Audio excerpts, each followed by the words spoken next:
right. Welcome back, folks. Roth here. I think tonight we can be going back to the past, and I think I want to boot up the. Well, I guess we can go to. Was it in the Switch Online app that they displayed where put out a new release for the retro apps? Let's find out. Also, here's the redesign of the Switch Online app, and I think it's only the notifications here on this side here. You can still browse on the left panel, and then it would shrink when you load up a page. But this main page here would be redesigned. Suppose it should load a little faster, but yeah, The Legend of Zelda: A Link to the Past, including Four Swords, the Four Swords version would be now be added to the expansion pack. So we're gonna be booting this up, and it's been a while since we last played A Link to the Past, one of my favorite Zelda entries of all time. We're up on A Link to the Past, the Super Nintendo version, and yeah, this is the Four Swords version that's been updated to include online multiplayer. So looking forward to getting some Four Swords in. Possibly not tonight. We're just gonna do Link to the Past, I think. So yeah, and this is the page. I want to make sure that we have this in view so that we can see it. Upon looking back at this, we can see how the page was like when they added this to this service, this Switch Online service. So Link to the Past, originally released for the Super NES console, provides a wide variety of items you can use to fight your enemies and solve puzzles from your sword, bow, and boomerang, and become a true hero. And then, of course, they would team up with Capcom. I think Nintendo would team up with Capcom to create Four Swords. And then they'd bundle it together in this compilation, combining the classic in a port with new content. Like there's a few differences in the GBA version of A Link to the Past compared to how it really was in the Super Nintendo release. So Four Swords is separate whole new game that you can play like 4 links, and you link up three other Game Boy Advance systems and then play locally. And each player would control like their own link, which is pretty cool. Cool concept over the time. And I remember getting the anniversary edition of Four Swords for the DSiWare and 3DS. I think it was downloadable through the 3DS system. So me and a few other friends, a couple of friends, all downloaded the game and we played Four Swords together. And that was way back whenever it was available for the 3DS. But apparently there's a trailer here. We can probably watch the trailer while I get things prepared. I may want to load up the camera as well. Hope the sound and volume is coming through.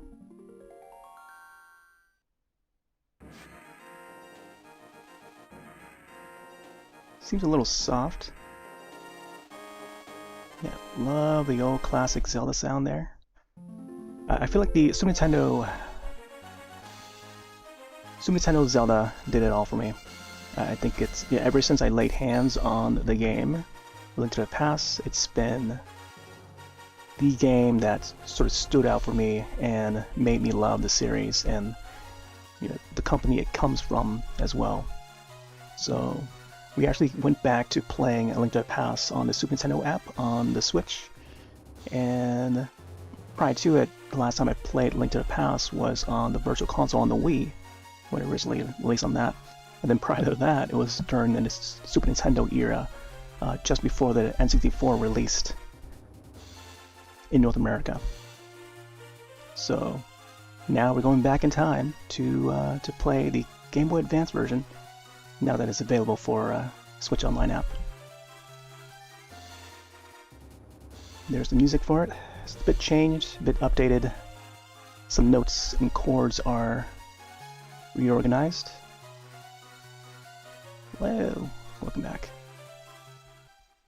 Apparently controlling the Switch using the Wii Pro Controller, but I'm going to swap over to the Wii Remote because I have an adapter to connect Wii remotes and also connect the have here is the Super Famicom controller that is based on, Japanese version of the Super Nintendo and released in Japan as part of the peripheral attachment for the Wii remote. So this is the virtual console. It's meant to play virtual console games on the Wii. So this is intended to go under here for the Wii remote. This is what we did last time for A Link to the Past when we played the Super Nintendo app version. Hey there, Pam, welcome back. So again, playlist for Zelda can be found over there. I'll probably toss this under A Link to the Past's playlists. I mean, even though it's slightly different from the original Super Nintendo version, it's still, I don't know, I feel like it still categorizes as like the A Link to the Past because it's pretty much the same game, aside from a few things changed here and there. Some things are added. Let's see. Try to reconnect the controls here. I need to also resync to this controller. Hopefully there's enough batteries in this, so let's see. Retouch that. Hey there. Yeah, hopefully your Sunday's going well. This is awkward to sync the Wii remote because the sync button is on the back here. You got to remove the battery cover. So this is how we do it. So there's sync now. And then I should be able to use the Super Famicom controller. I think. There you go. LR and then A button. And there you go. And now we can freely browse. Let's see. So Game Boy Advance, right? Game Boy Advance. I think I still have it. There we go. Game Boy Advance. I think this is the system update, but I'm not sure if... I'm going to try and start software and see. Wait. New update is available. Yeah, let's download it because there is an update for the GBA app. I still got to update the Switch software, and I don't want to do it yet. I keep forgetting to do so, but I'll try to avoid any tech issues. I had to swap out some things on the desk, so there's my my old Super Nintendo. It's a carry me down system. This is the original controller. Not much is different from the American version of the Super Nintendo controller. And then the Super Famicom. And this one's like really to scale of the Super Famicom, but also in comparison with the Super Nintendo North American version. The main differences is the logo, Super Famicom, and then Super Nintendo or Super NES, and then the colors of the buttons are changed to like a light purple and then just a regular purple. And the same thing with the systems too, like the console itself. It's got a different look than the Japanese version. Got Super Mario World there inserted. But even though we have never featured Super Mario World on stream, would love to someday. But it's been a lot of newer games that's been out as of late. Speaking of which, I want to get back to playing Wonder again. Oh, there you go, Super Mario World. Super Beast Amazing Mirror, F-Zero Maximum Velocity, which I have this one on the 3DS. They passed out a whole bunch of games for 3DS ambassadors, and I've got my 3DS. Let me see if I can find it. 3DS right there. Haven't turned it on for a while, but I've shown it before where we would go through some of the library that I have installed on there, including the Four Swords Anniversary Edition. Got Golden Sun, which I really want to get into playing these someday. Both 1 and 2, GBA, this Metroid Zero Mission that was also added. I think they also have this part of the 3DS Ambassador program. So they would offer free games for folks that bought their 3DS around launch, or within that launch window, they would provide some of these games for free.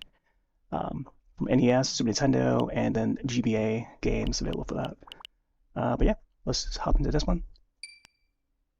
And yeah, collaboration between Nintendo and Capcom. Capcom was more responsible for the Four Swords. Interesting. So there's the Great Fairy tune, classic melody. Gonna start a new save file.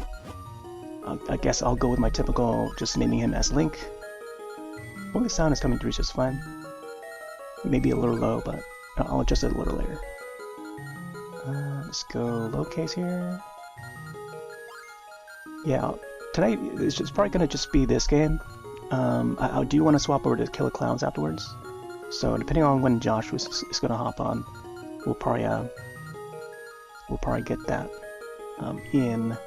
But I think I want to hop on this and then try to get through at least the first dungeon or palace, however they call it, and then we'll go from there. The sound effects, the sound of this game is a little bit different from how it used to sound in the Super Nintendo version. Yeah, I guess we'll just go in and then we'll check out more of this game as we go. So apparently the rewind feature is part of the GBA app for the Switch. ZLZR. Since this controller does not have Z buttons, it's just a standard, you know, when they first introduced the L and R buttons, the shoulder buttons, for, you know, for what was the Nintendo console at the time. Not much. I think, you know, it's still an advancement coming from the NES, the original '85 NES. So the D-pad still remains the same. It's a little bit more softer around the edges, so it's not as like hard edge, like sharp feeling, you know. Buttons are rubbery for the select and start, and then the face buttons themselves are they're not as concave. They're more convex, yeah. So they're more rounded at the press of them, like the, you know, the front part of them. Yeah, that's it. I think that's about that. It's a, you know, more rounded bone shape, like the re-release of the NES. They call it the bone controller. But yeah, it's like the perfect controller for like the retro, for that era of like video games. And then the rest is history, you know, like the whole setup of how they laid out the face buttons, the D-pad, usually on the left side, and then the face buttons on the right side. You know, start select on the middle. Everything else just gets added on after that.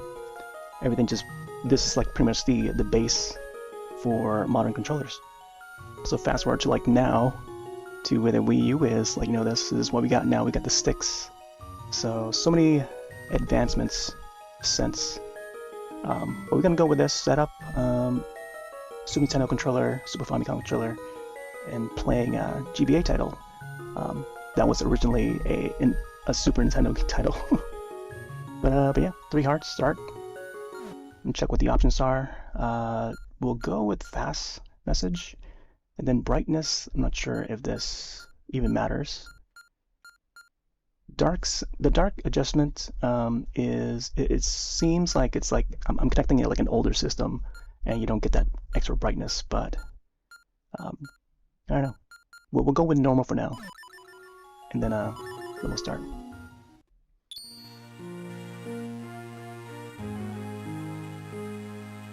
Oh, interesting. So they even remade the music from the original 86, 87. Like this tune here, bum, bum, bum, bum, bum. Like that is like the way the melody's laid out is the, you know, the original tune. Not so much the Link to the Past version of the main tune. So it's quite nice that they updated this to have that original stuff. There's a few other things I think they added to this version of Link to the Past, but I guess we'll find out once we go in. So we can select between this game and then 4 Swords. And I want to save 4 Swords for when we have like a full member, a full group of it. And unfortunately tonight, I think we're just down to 2 people, so we want to wait for when everyone is ready until we get to it. But in the meantime, we'll use this, and then try to get through this as much as we can, because we have to defeat Ganon in this in order to unlock that extra dungeon for 4 Swords. And vice versa, there's some stuff we got to do in 4 Swords in order to get something unlocked in this game. So we'll probably swap back and forth over time. Classic intro here, gotta love it.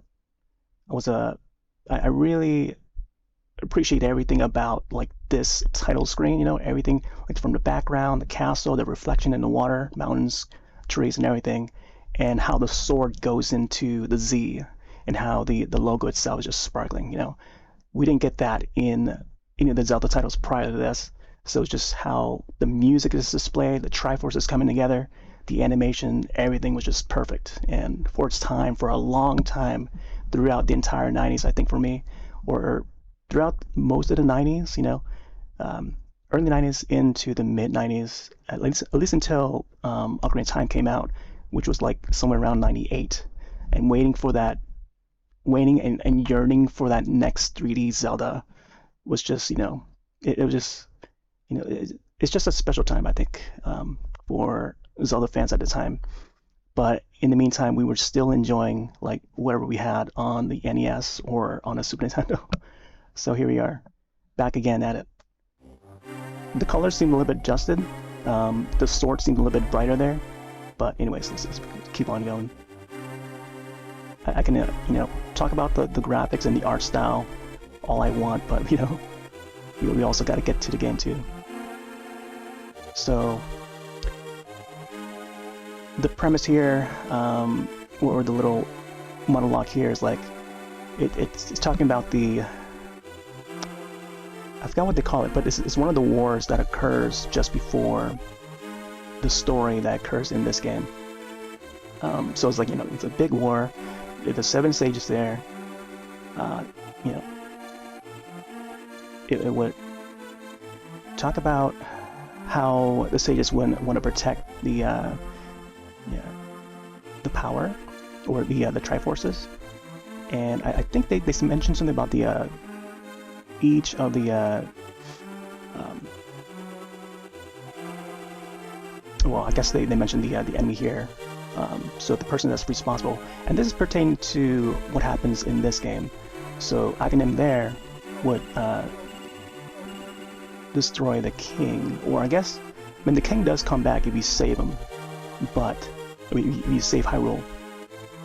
But I don't know why they showed him in like a skeleton form on that throne, and there's Zelda there stuck in the in prison, but they're still inside the Hyrule Castle.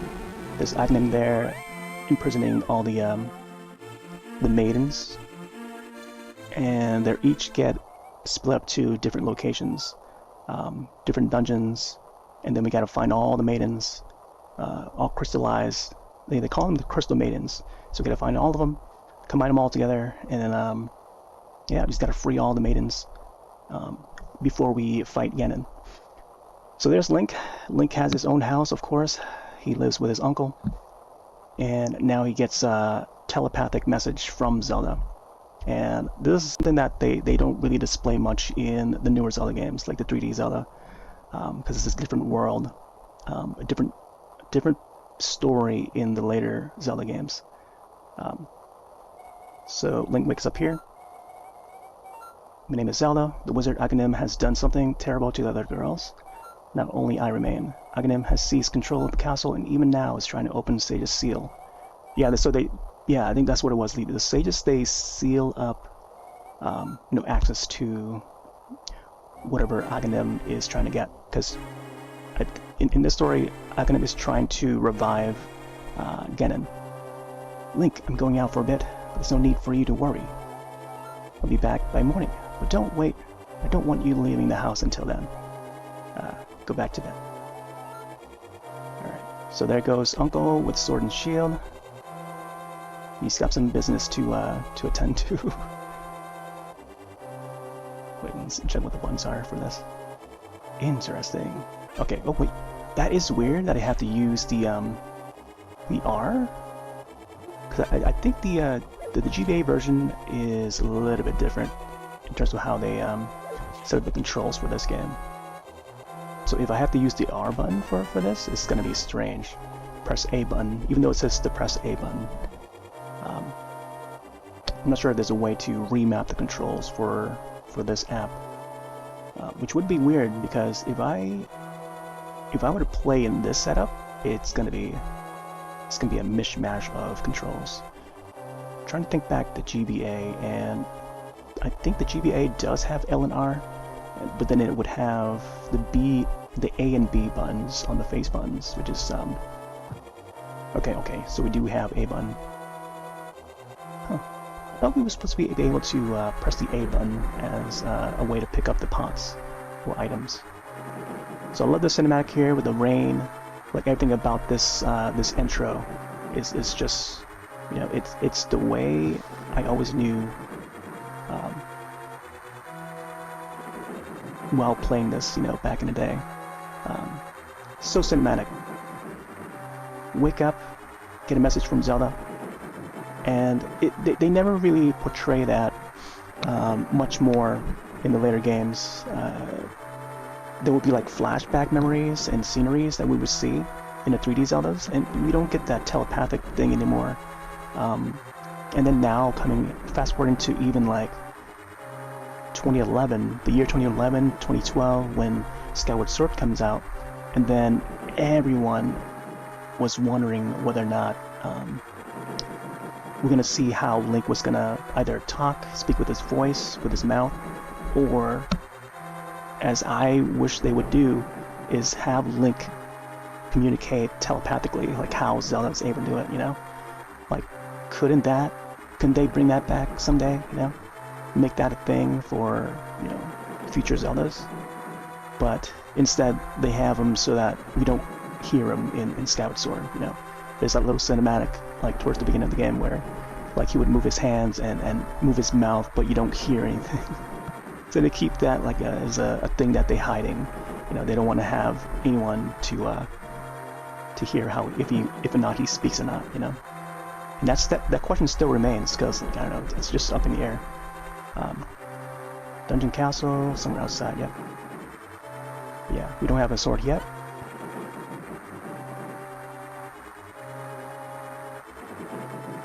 We don't have the boots yet, so we can't run. So there's one of the knights there. Don't want to get caught by any of the knights. They will put you back out. I should probably walk around. You know, this is the main entrance, is to go down here. But if we walk around, let's just check out the other side, because we don't get to see much of the castle in this state. Because once we get out, it's going to be sunny and it won't be raining anymore. So this is the one time where we get to see the other side of the castle where it's raining.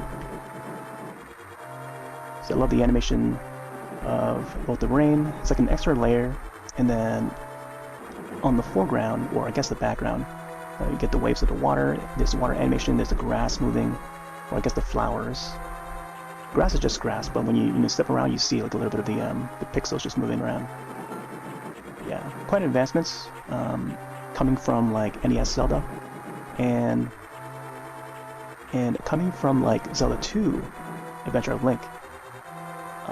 You know, that was like more of like a Castlevania kind of game, where it's like a 2D action game rather than a top-down view.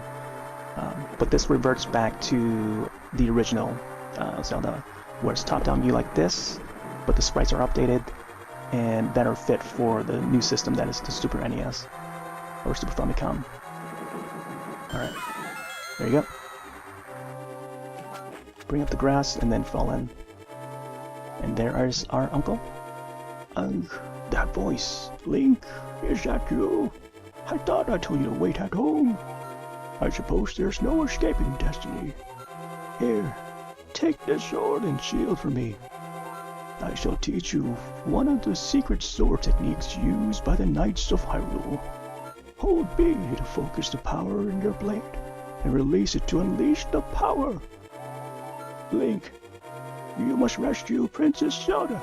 Our people are fated to do so, but do not fall victim to fate. Link, I shall always remember our time together. Oh, uncle. So now we got our sword. So we start off with the blue shield. The shield can be upgraded later, sword can be upgraded later. So a lot of time we played this was sometime last year, I think. Like somewhere around August, I think. Summer. Oop. And we got it to upgrade to, I want to say the red, maybe the red shield? I forgot which level it was. I definitely got the red shield, and then I also got the Master Sword to the gold level. Interesting. When you strike, Link has that sound that you hear in Ocarina of Time. I just noticed that. So they must have, I think with this version, they must have added sounds in. So not only little features here and there, little items, maybe some new enemies, they also added the sounds. Because normally in the Super Nintendo version, you would only hear the swinging of the sword, and now you hear him saying, like, you know, the action sounds, which is it's a pretty neat addition. Okay, so another thing I noticed is that the sprite work here is a little bit altered, because you see the extra black dot on his eye there, right by his shield. Super Nintendo version did not have that. There's like an extra pixel there that I can see. Pixel? Yeah, there's like a 1 pixel there. That's like making his eyes look wobbly. So that's pretty strange. I don't know if they intended to do that on purpose or something, but I definitely noticed it. First rupee. Oh, I can also use the lantern to light up this here. I gotta get used to pressing the R button to also interact, because it was not set up like that for the Super Nintendo version. So it's quite strange for this control setup.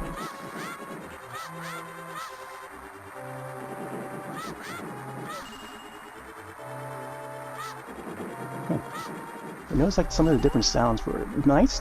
Yeah, the Knights has a different sound there. I don't remember hearing that.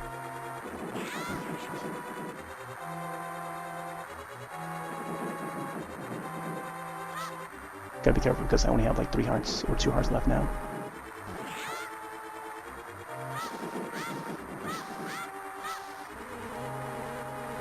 Watch out, bee. Yeah, those bees can definitely hurt you. Yeah, it's funny because, you know, we just been getting rain as well, like IRL. We've been getting rain.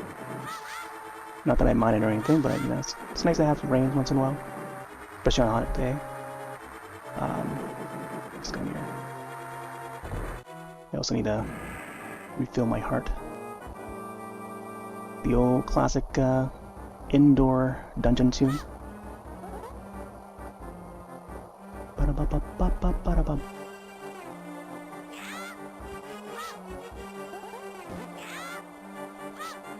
Just poke him.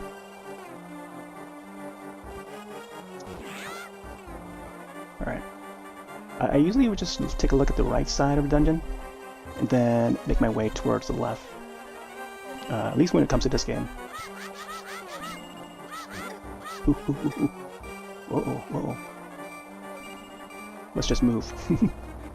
Don't want to deal with those guys. Here, let's see if this pot has any, yeah, there we go. I gotta see if I can actually use the A button to pick it up, because normally you would. Interesting. Here, let me go back to, wait, let me say this first. Wow, even the sound for the menu here is different. They definitely adjusted the sound for the menu browsing here. Continue game. Okay, so what, X button? X button and then E button or B button is the same. And then pick up there is the R, which is strange. I'm gonna check out here. I was gonna lead us outside.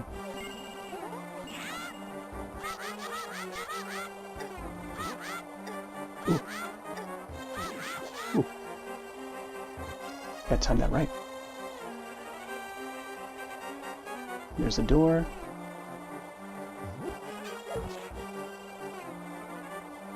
Ba-da-ba-ba-ba-da-bum. I don't remember if there's anything out here. Probably nothing. Just soldiers?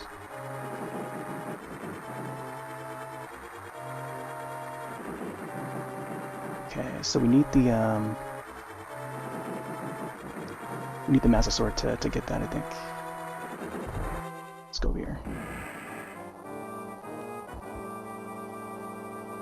Oh.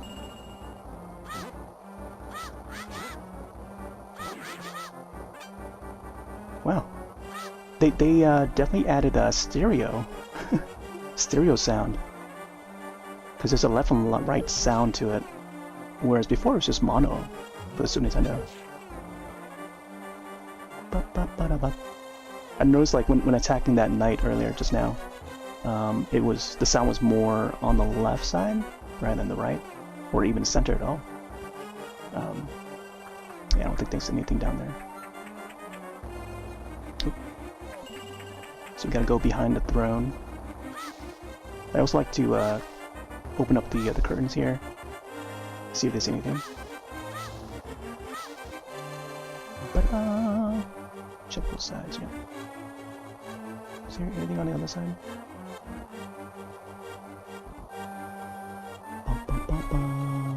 Music in this game, the entire soundtrack is just fantastic. Okay, so you gotta push this. Yeah, I'm not so used to pressing the R button for pushing this or picking up items and stuff. See? Forget whether it's like left, right, or let me see. Oh. Ba-da-ba-ba-ba-da-bum.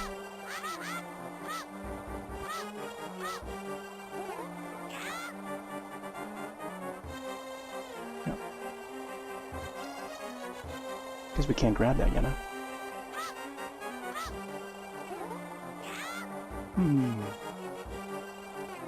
Not sure if I'm missing anything. Pretty sure it's like behind this thing.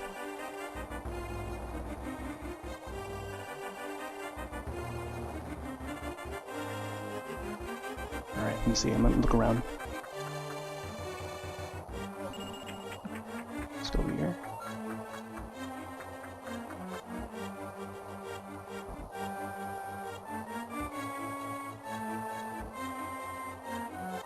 So we'll check this out again.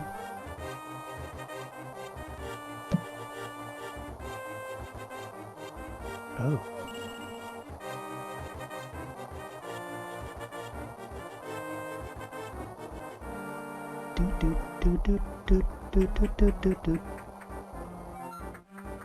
Basement.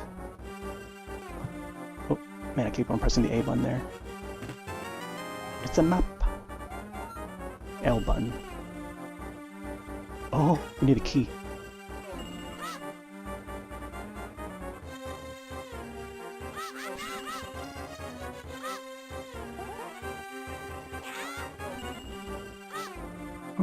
Yeah, they have a slightly different sound.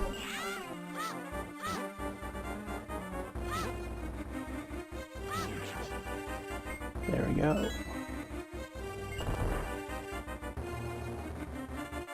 Oh, man. Whoa!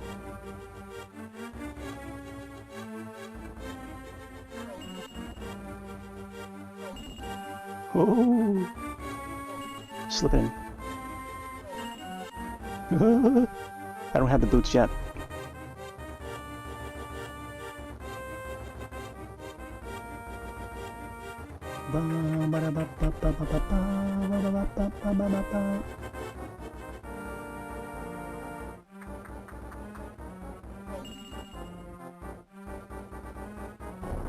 And I forgot what was behind here. Okay. Woo!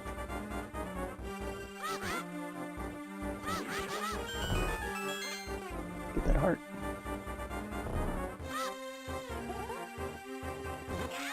Oh,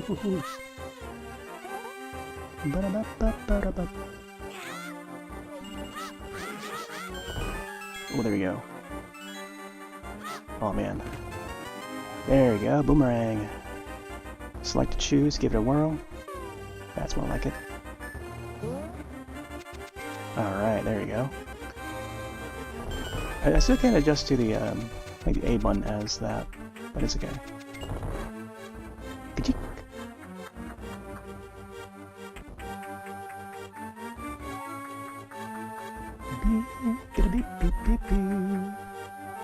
Oh right, yeah, we gotta free Zelda first, of course. Free Zelda first, and then we can go back to the throne. That's what we're here for. We got free Zelda. So there's a scene in oh my gosh, yeah, I gotta fight this guy. The guard. I think this is the only time you get to see this guy here.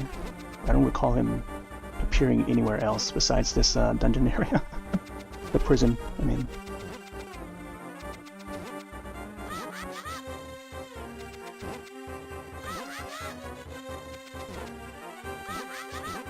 So I love that, you know, it puts you right in the action, you know? You don't have to wait for... Uh-oh. Oh, big boss key, there you go. Big key. Master key of the dungeon can open many locks that small keys cannot. I guess that prison is considered like a like a big key. Thank you, Link. I had a feeling you were getting close. Link, listen carefully. All the soldiers in the castle have fallen under the wizard's spell. And I fear even worse has befallen my father. That wizard is an inhuman fiend. Wizard. Wait, okay. His powers are strong. You understand? Good. We should go quickly, for the wizard notices us. I know a secret path, but we must go to the first floor to reach it. Let's go. There we go. Now it feels a little bit better. Now that I have the boomerang.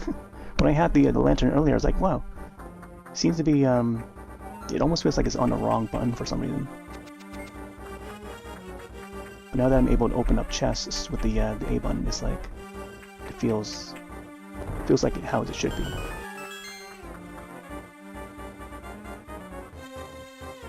Yeah, this definitely plays like a bit different from how it did on the Super Nintendo, but it's just the controller layout is a bit strange for the GBA version.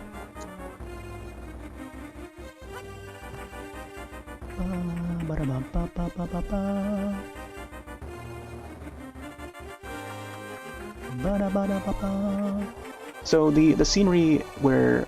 Okay, so wait, I should mention that a brand new Zelda, top-down Zelda, has been announced during Nintendo Direct.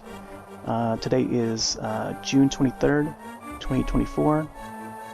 And yeah, there was a recent Nintendo Direct where new top-down Zelda that may not revisit the world of A Link to the Past, because some of the parts of the map that's been shown so far in Echoes of Wisdom seems to have portions of A Link to the Past and a few other of the even characters returning in Echoes of Wisdom seem to be like a mishmash of A Link to the Past and some of the other top-down Zelda games, like the Oracle games and possibly even Four Swords Adventures, or Four Swords even, like the Four Swords, which is probably why they put this game out, you know, the Four Swords version of Link to the Past, and along with Four Swords, because I feel like they might have something to do with maybe providing the story. Oh my gosh, look at these guys just charging.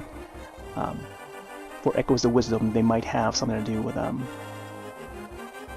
you know, bringing back some of the characters from these entries. Whoa! Man. I don't know why I went up here. So to go on towards the west side.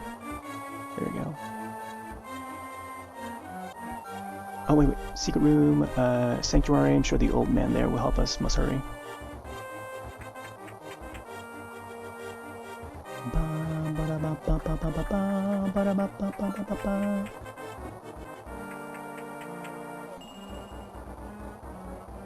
There we go. That ornament shelf should open. Do you have a light? It's pitch dark inside and you can't see without them. If you're ready, let's go. We have to push it from the left. Come on, help me. Man, it needs 2 people, of course. I tried to do it myself, but couldn't, so I need the princess to help do it. See, this is pretty cool. Now, this part here is what I thought of when I need to pause the game before I get hit. So upon starting up Tears of the Kingdom, which is the latest 3D Zelda game, let me see if I still have it. It's my stack of Zelda games, including Mario Kart. Stack of Zelda games, Mario Kart. Let's see, there's Monster Hunter. Here you go. Tears of the Kingdom. So fast forward to the year 2024. There's this brand new game called Legend of Zelda Tears of the Kingdom, which is a sequel to Breath of the Wild. It's become a household name by now, and there's a lot of stuff you can do in there. And the first opening scene of this, which is pretty much picks up right after Breath of the Wild, you would go down this underground area, much like what's happening here in this game, Link to the Past, where Link and Zelda are going down this dark path. So I'm trying to lead her out of the castle, Hyrule Castle, in this game. This is the scene that I'm thinking, like, I was reminded of when I started Tears of the Kingdom. So I was like, wow, this certainly reminds me of Link to the Past. Also, here's while I have the games here, here's Link to the Past, or Link Between Worlds, I mean, which pays tribute to Link to the Past. This is the one where Link turns into like a chalk wall art, and then forms onto the rock and can traverse through different objects like that way. Pretty cool. Wind Waker there. More Swords Adventures, which will probably feature sometime soon, sometime this year I feel. Skyward Sword, very important entry. Twilight Princess, and so on. Got some N64 stuff back there as well, but I'm not gonna bring it over. It stays back there for now. I'm gonna save here. Interesting. Even the music just like pause there for a moment, because it doesn't do that for the Super Nintendo version. I'm noticing a lot of differences. Even the shadow here is a little bit different. You get the pixel. What do you call it? I used to know this path by heart. The half-tone pixelation around where the light is supposed to be. Oh my gosh. The snakes. I don't know what those are called. I think they have I think they're called ropes. Yeah, the snakes are ropes. Man. Oh, wait. Oh. Oh, I'll try to use the boomerang. Magic. There we go. We gotta light this place up. I know one of the rats has the key. Let's get boomerang back.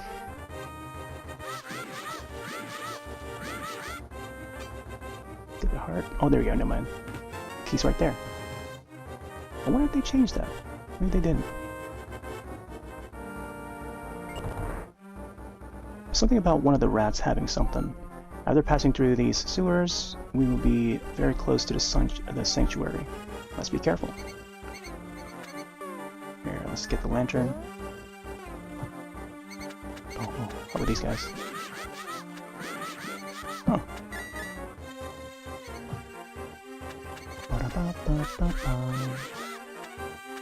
I don't know if it's this area or not. Let's continue.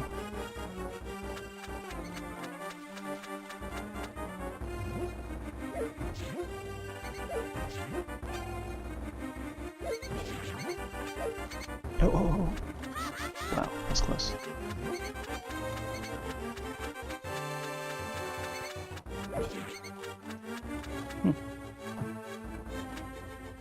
Yeah, the sound effect seems a bit different. Or maybe I'm just not hearing it loud enough or something. There we go.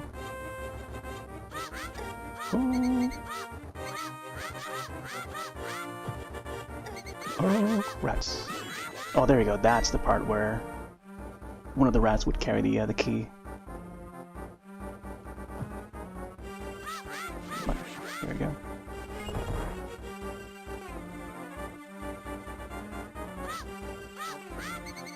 Alright, yeah, I remember this area. This area we would find, you can bomb the side of the walls, and there will be rupees. But we don't have bombs yet. We'll come back down here to this spot later on.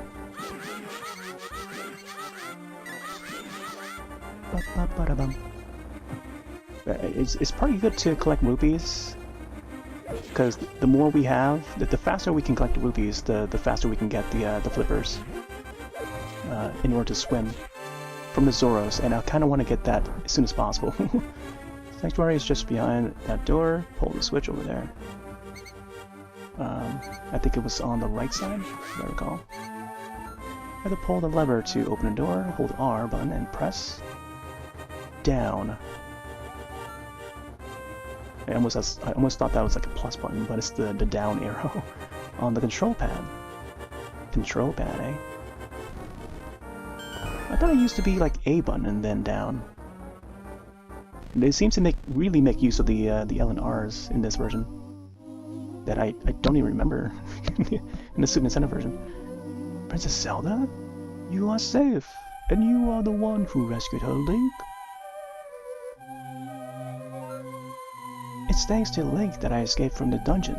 When I was captive, the wizard said, "Once I have finished with you, the final one, the sage's seal, will open." ... Link, you must not let the land of Hyrule fall into the wizard's clutches. If he breaks the seal of the 7 sages, the wave of evil power will be unleashed. If that happens, the people of Hyrule shall never again know peace. Before that happens, before it's too late, please, you must defeat the wizard before he destroys all of Hyrule. You can. You must. I sense that a mighty evil force guides the wizard's actions and augments his magical power. The only weapon potent enough to defeat the wizard is the legendary Master Sword. Now, this is the first time they introduce the Master Sword for the Zelda franchise. It's this game here, and they gave it a proper name.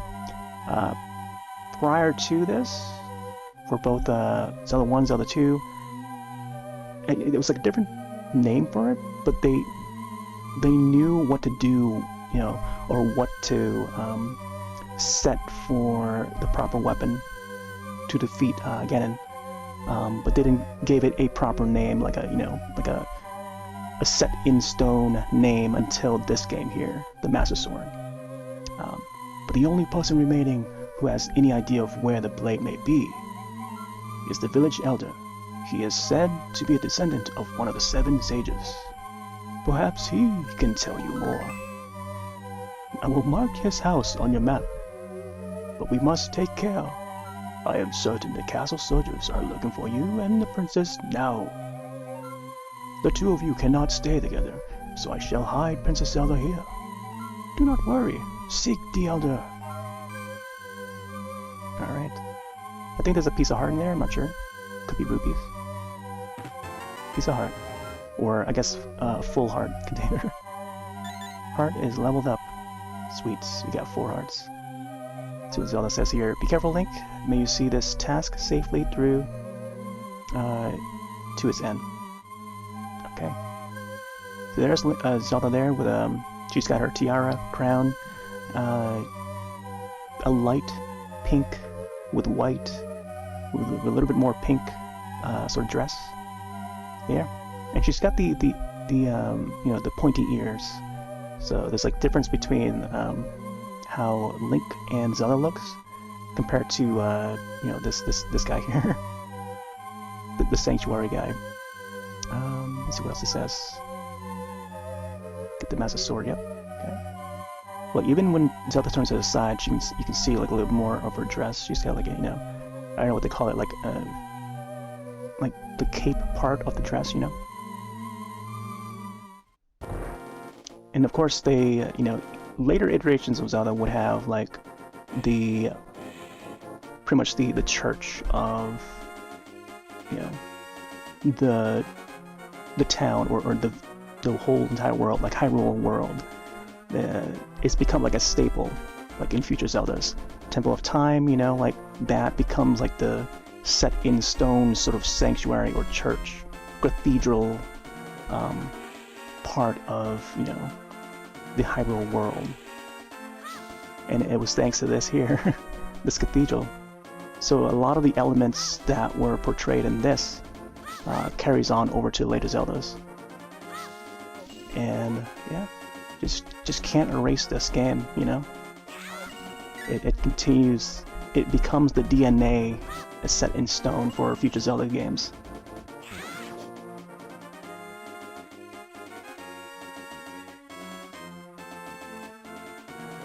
Alright, so let's head over to Kakariko, one of my favorite towns, and has like one of the best theme songs of the entire series for me. Oh, interesting, this one's sparkling. I never noticed this one sparkling before. I don't... This must be a new thing for this version, where I'm noticing this sparkly thing. Oh! No, wasn't that supposed to be like one of those crabs? The rock crabs that you can pick up? But this one has like a... Okay, it just has a sparkle on it. I think you can get our rupees from it, I guess.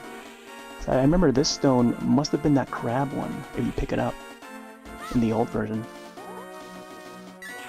Although there's my old technique of cutting the grass. It's just go like this. Hold on to the button. And of course there would be a soldier hiding in there. Fortune teller's over here. I hinted last night about how there's another character that appears in A Link Between Worlds, and that fortune teller would be in relation to what I was referring to. But if you know, you know, you know. If you know, you know. But I won't say more. So here's Kakariko Village, unforgettable town, and this is the first ever iteration of Kakariko Village, and it carries on into future Zelda games. And again, this is the one that started it. Everything about the tune, and I don't know, just how pleasant it sounds, you know? Just, it's unforgettable. Check out the houses, check out the villagers. And there's an old lady here. Let's see what she says. Oh, it's you, Lake. What can an old woman like me do for a youngster like you? Who? The elder? Oh, no one has seen him since the wizard began abducting his victims. What? The Master Sword? Well, I don't remember the details exactly, but long ago a prosperous people, known as the Highlands, inhabited this land. Legends tell of treasures with mystical powers that remain from the Highland Age. Master Sword, a mighty blade forged to thwart those with evil hearts, is one. It is said that even now it rests deep in the forest. Okay, yep. But yeah, we gotta go into the Lost Woods in order to get that sword. I think if I have the boots, I can probably bump into the shelf, and I'm not sure if a piece of heart pops out, or maybe rupees. I think it must have been rupees, if I recall. But yeah, I used to just like turn on the game and just like head to Kakariko Village and just roam around, just run around and look for secrets and stuff. And not just like really enjoying the tune. It's just a relaxing tune of all the melodies, you know. Other than the Great Fairy Fountain tune, like that tune and then this tune here are my top two favorites of all the you know, different tunes of the game series. Gotta watch out for that villager there. She's gonna alert the soldiers. Here's the guy that we're supposed to chat with. I think he would give us a bottle. I don't know if I have enough rupees, but let's have a chat with this guy. You, sir, have you been going through life without one of my hold anything bottles? Well, step right up and make your life complete. I've got one on sale now for the low price of 100 rupees. Let's see what happens if I take one now, even though I only have 57 rupees. So you're broke, eh? Too bad. Come back after you earn more rupees. It might still be here. And though I shall. Oh, there's that little fella that just runs off. So you gotta get the boots to catch up to him. I remember trying so many times as a kid trying to chase after that guy. I didn't know what to do until I figured out that you had to find the boots to chase after him and go faster. So yeah, I had to do it over and over, just like wondering, wow, how come they're so quick? Back in the day, we didn't have guides or anything. It was just word of mouth with like either relatives or schoolmates, and those were the days of no internet. You did not have access to the internet because who would own a computer at that time, So the days of just reading Nintendo Power and watching TV and listening to the radio, but then you only had like that Zelda cartoon, the Excuse Me Princess cartoon, which I have the DVD set of now. I bought it back in 2007, somewhere around there. Which is like sitting right behind me. I think if I can grab it, I can probably show it. Let me see.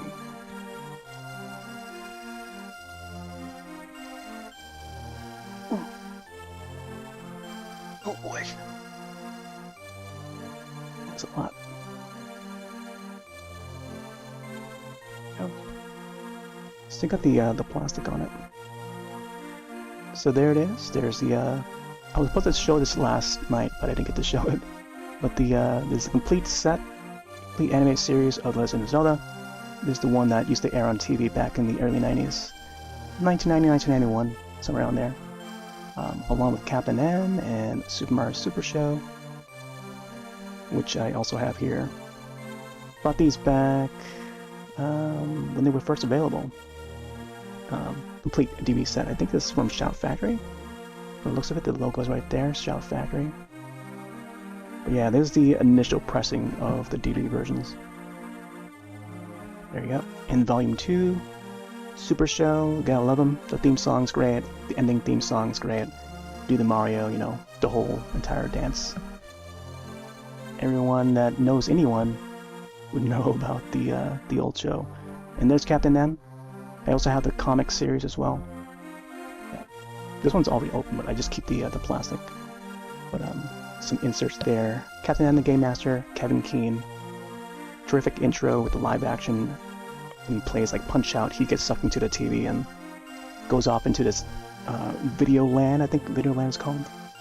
So it's like the video game world, and he gets to fight enemies in those worlds, along with Simon Belmont, which was supposed to be Samus Aran, according to the comic series. This wasn't Samus Aran's, but the cartoon version would replace him with Simon Belmont from Castlevania. There'll also be Mega Man, like the first iteration of Mega Man that we ever see on TV. And I think Pit from Kid Icarus, which also another classic NES title. But yeah, Captain N, terrific show. I don't think they'll ever make another show like that again. That combines like a whole bunch of Nintendo IPs in one, including like one little Capcom character. Okay, this is a shop. I need to save money, so I don't want to spend anything here. We gotta make money.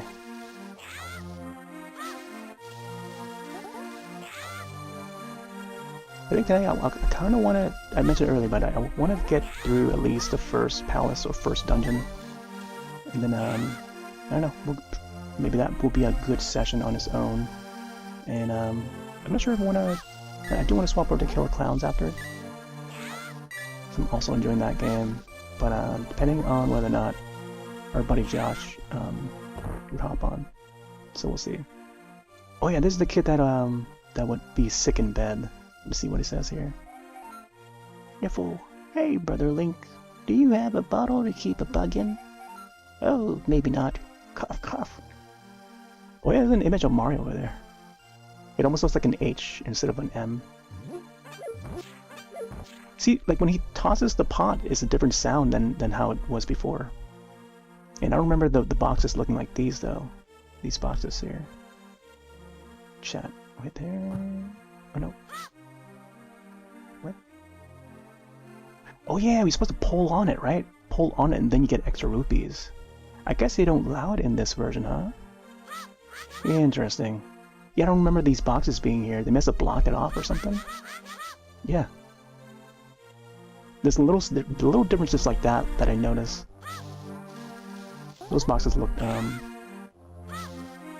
like they've been added, you know.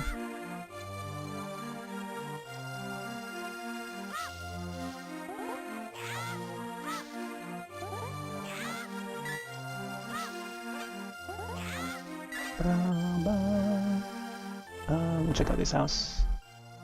There's one of the uncles, not our uncle though, but like a different guy, who has a son, I think. I think he's the son of the bug boy.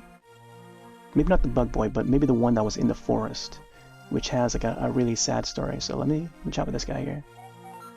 Hi Link, sorry about my yard, but thanks for coming through to see me. I'm glad to have someone to talk to. So let me tell you an interesting story.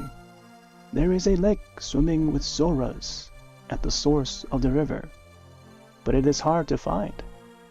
So now, I did mention last night about how the upcoming Zelda game, Echoes of Wisdom, is gonna yet again brings up the topic of the river Zoras and the sea Zoras, you know, with their whole feud going on, because there would be the river Zoras in this game, and this is one of the first times we ever see the Zoras in a Zelda game. It was due to this game here, and then we get carried over to Ocarina of Time, and Ocarina of Time would be the one that would show the sea Zoras. So this is our first glimpse at the river Zoras, which are more hostile. They would be the ones that would attack you in this iteration of Zelda. So we'll probably get to seeing more of that story between the river Zoras and the sea Zoras in Echoes of Wisdom, the upcoming Zelda game, which releases in 3 months. So we're 3 months away from that game. And the more I thought about it, I feel like the premise of that game, I feel Nintendo has this. I mean, not Nintendo, but Princess Zelda would be the main lead. I didn't get to mention that until now. She is the main lead in that, and you get to play as Zelda. Finally, right? Coming after Zelda's Adventure. I mistakenly said Link's Adventure because I was also thinking of Zelda 2, The Adventure of Link. But Link's Adventure, or no, I said it again. Zelda's Adventure is one of the 3 Zelda CDI games that was on the Philips CDI, and we never really get, like, Nintendo doesn't re-release those games on these systems or any of the later systems other than that CDI. What's brought to the CDI stays at the CDI. They don't want to remind people of those titles. But I think there's at least 1 or 2 that's like kind of worthwhile, at least for the art or for how what would have been a great idea to be playing as a specific character that is Princess Zelda as the main lead, and it's a top-down title too, as well as the other one would be a side-scrolling one where you get to play as Zelda. Like there's at least 2 games you get to play as Zelda. And now there's a 3rd game coming out, Zelda Echoes of Wisdom, but I feel like it would refer back to Zelda's Adventure, which is top-down, and it's got much more realistic graphics. Anyway, moving on. So the Zoras, I feel like they could touch back on that topic that was covered in the Oracles games that tried to combine the two, the River Zoras and the Sea Zoras, and I feel like Zelda is going to get in the middle of that and try to bring peace together between the two Zoras, because it's always been the case, I think, ever since this iteration, and then moving onward. And I don't think we ever seen the River Zoras ever again, aside from A Link Between Worlds. I think that was the last time we saw them. So now this is before Echoes of Wisdom even releases, so this is my speculation. The more I thought about it is, what if, I mentioned earlier where Zelda, like the Princess Zelda, would be trying to bring peace to both those the Zoras, family of Zoras, because we could also see, and this is a story that they touched upon in, I think, A Link Between Worlds as well, where we get to see the Queen Zora at that time, or in that iteration. So A Link Between Worlds, which is a 3DS game, I'll bring it back. This game here takes place after, I forgot how long after, but after A Link to the Past, which is what we're playing here. There's a lot of cool stuff that happens in this game that refers back to this Link to the Past, the classic. Which is why I really want to replay this, so I can, refresh on what happens in this. A lot of cool characters appear, a lot of cool weapons. This is the one, the chalk art one that I mentioned earlier. Cool piece of art, because when you shine it at a certain angle, you see the gold paint or ink across the the wall there, which is pretty neat. So I appreciate, them adding a little bit of gold to each of the Zelda games, because it really, I don't know, it's something special about it, It tells you, or tells the player, that this is a special game.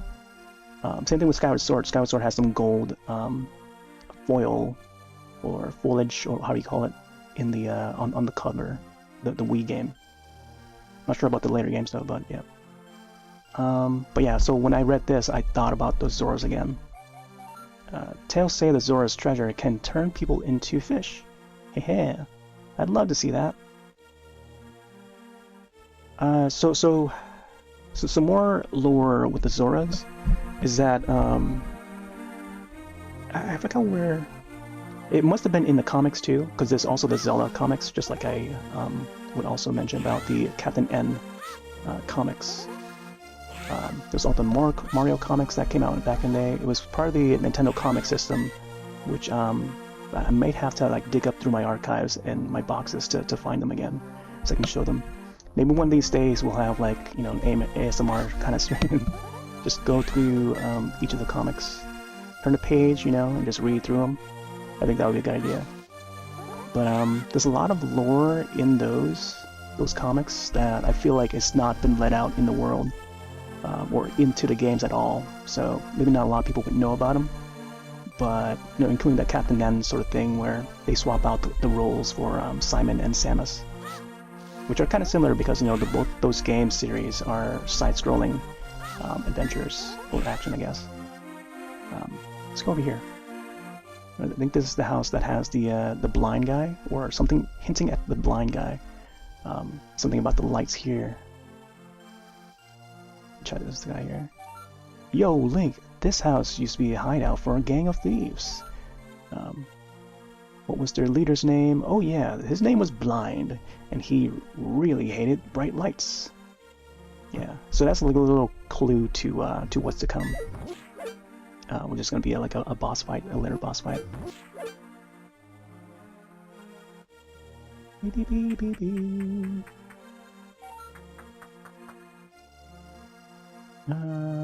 Okay, I know there's rupees in this. You can only move these blocks once. So let me see, I can push this to the side. No, let's go this way. Ooh. Maybe I gotta reset this. So now I gotta... Yeah, I forgot how I did this. I think I started from like the right side. No, not that. Man, I gotta reset. Let me see.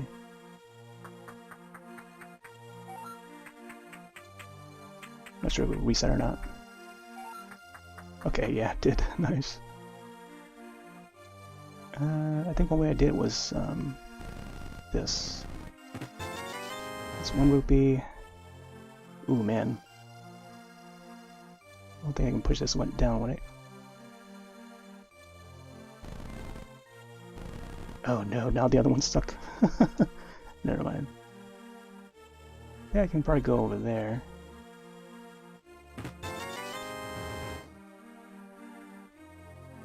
I don't want to grab too much. Let me check the blocks again to see if they've cemented or not. Okay, good. That means I can get the others.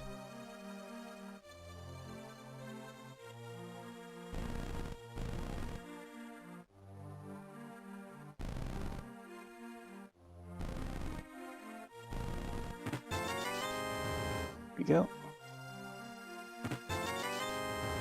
Yay! So once we have the bomb, we can bomb this part here, and then we get to go further down.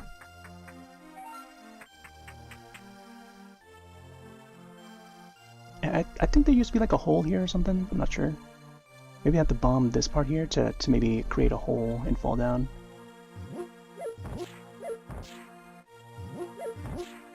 But I like how they have that displayed where the light shines in through the windows here. Alright, so now we have 156. We can probably purchase that bottle now. So we're gonna need this bottle to, you know, to capture the fairies and stuff. Fairies, bugs, potion. Goodbye. Thanks a lot. Wait. Now hold it above your head for the whole world to see, okay? It's good for business. Oh, look at that bottle. Shiny. I like how the you know, there's this sparkle on it appears on the bottle here. This is a magic bottle. You can store an item inside and use it later. Nice. So there's the center, what looks to be a bird statue, and I don't know what to call that, like a windmill tail. That's part of the tail. It would break apart and turn into your transportation sort of a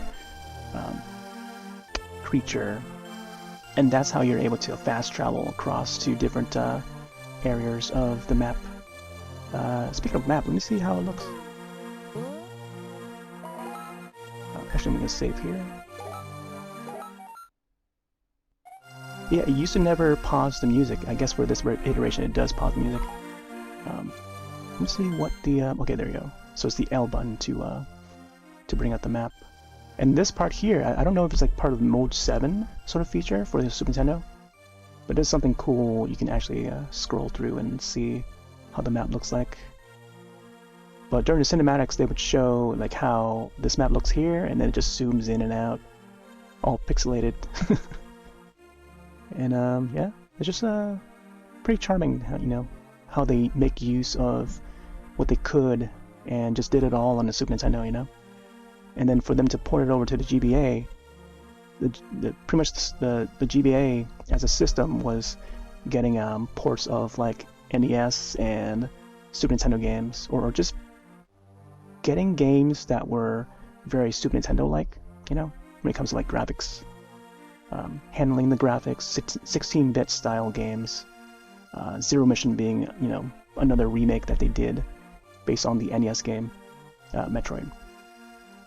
I'm gonna check that house out a bit. I think that's the one I went into earlier.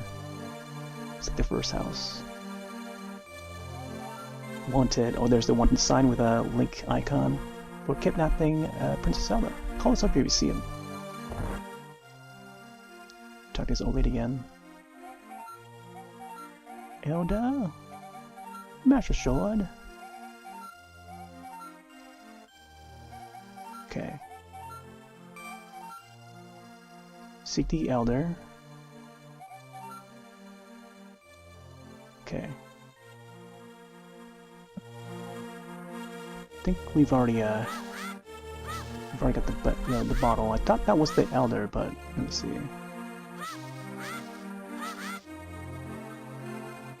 Yeah, we still don't have our boots yet. Could check out the cave. I'm not sure if I should grab anything from it. I think this was rupee or something. Oh, bombs. We got bombs. You've got some bombs. You can pick up and throw a bomb you place. Could open up that. Oh. I used to save this cave for like later when I need the rupees, but this would have been a great area to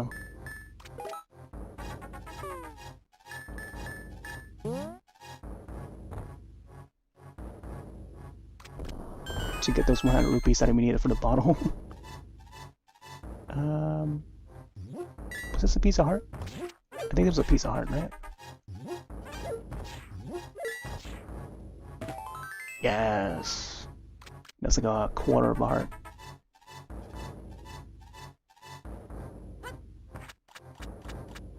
Yeah, I don't think there's anything else down here other than that.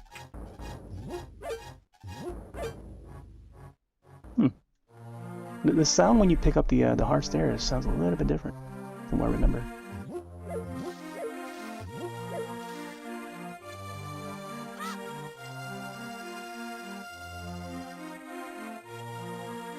I feel like I should maybe just go into the Lost Forest. I'm gonna check out the blacksmith real quick. Try to remember how I can get the boots. Because I'm gonna need the boots to get other items. There's like a soldier in here, right? I think the last bush in the corner there would be the soldier. Let's chat with the blacksmith. Yeah, so the blacksmith here would have to have his partner in order for us to temper the sword. We've got to have the master sword first. If my lost partner returns, we can temper your sword. But right now, I can't do anything for you. Oh, that means we gotta go up. I think we can't do anything here yet until we have the powder or whatever. But we also need the hammer to go down that hole. All right, I guess we go up. Wait! Before we go up, I want to check this part here real quick. You also get a piece of heart from when you go towards the east of that area. Oh yeah, I'm checking this guy here in the bar. Oh, the elder. Oh, my poor flute-playing son. Oh, maybe it was this guy that lost his son, and not the other guy. How I miss the sound of his flute. He went to look for the golden power, but he has not returned. I wonder where he is and what he is doing now. Whoa, I saw her. A beautiful young lady at the waterfall of Wishing. In the hills where the river begins. Link, you should meet her at least once. I'm sure you will like her. Referring to the Great Fairy. Didn't mean to set a bomb, but I did.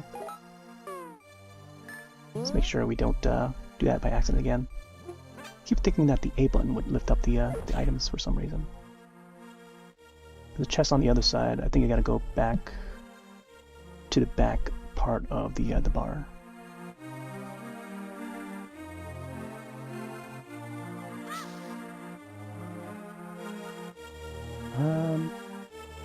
Yeah, let's go into it now. Yeah, no, these are the barrels that I think of, but I don't remember the boxes in the other house. Oh, what do you know? There's another bottle here. There's the magic bottle. You can store item inside. Yep. I feel like I want to get at least a fairy before I proceed.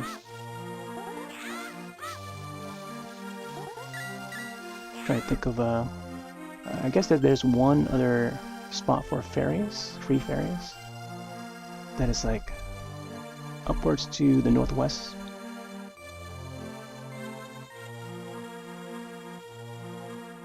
Trying to think of another place. I think that there used to be like a ferry over here too. Sometimes there would be. Oh yeah, when you lift up this rock, yeah, that's what it was. So when you lift up this rock, there would be a ferry.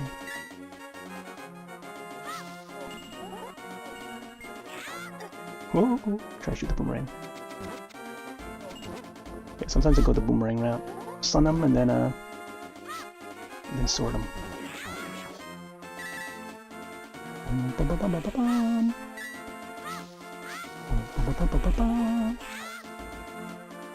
See if this has any, nope, can't leave these up yet. Definitely gonna need the gloves. The gauntlets, I think they call it. Gloves, gauntlet. So this would be another alternate path towards the Lost Woods. But I'm gonna go up this route. Because there's a blacksmith brother that we need to unlock. These jelly guys, I thought were the choo-choos, but the choo-choos, they're kind of similar. I think these guys have a different name, I forgot what they're called. But there would be an electric version if you hit them. They would shock you. But they would appear like green like that. Or there's that crab guy. This crab guy would have rupees shooting out, so I'm going to try and get one. Oh, I struck him instead. And shot with these guys here. Yo, Link, a mysterious fog has recently fallen over the forest. You gotta be careful. These guys sawing the tree. We later see the tree gets cut down in the alternate world, which we don't know about yet until we get halfway through. Maybe it's nothing, but this tree feels kind of strange as we cut it. Could be alive. Let's check out the lumberjack houses.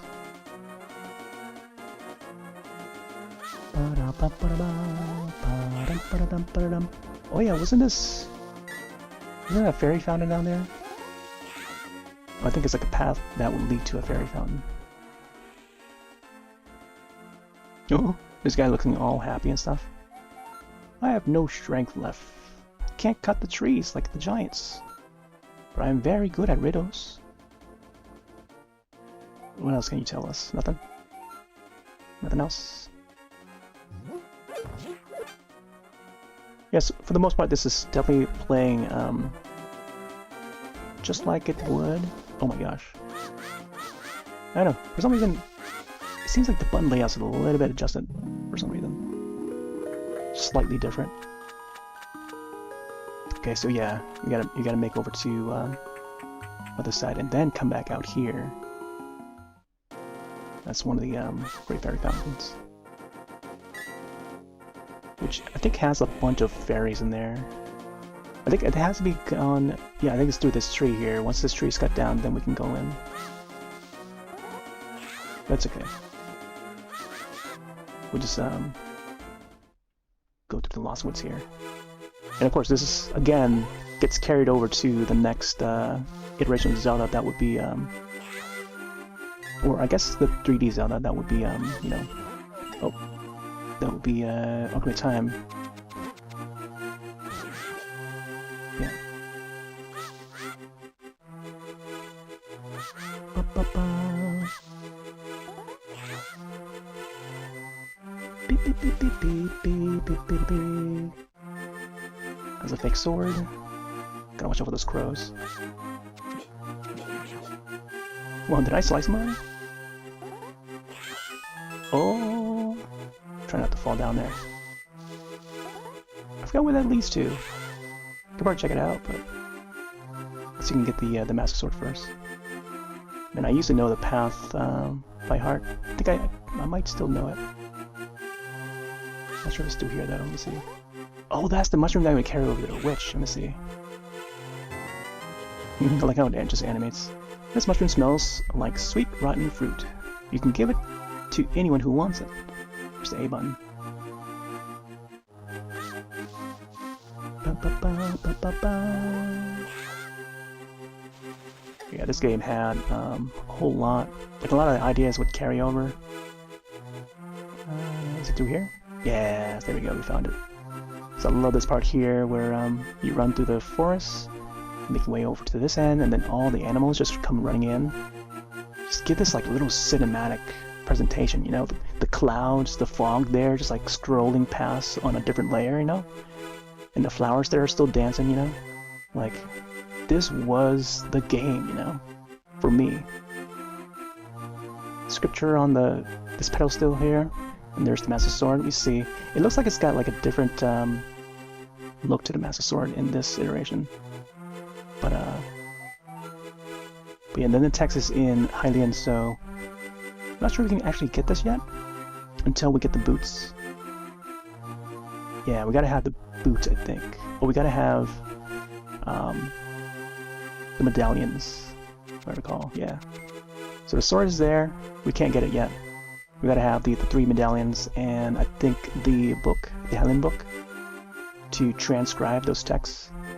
We got those squirrels there and birds just flying. So let's get back down and get through that first dungeon. Oh, yeah, gotta watch out for that guy. That guy just like, he steals your item. Ooh. You keep those rupees. Let's go over this way. Oh my gosh, that bomb.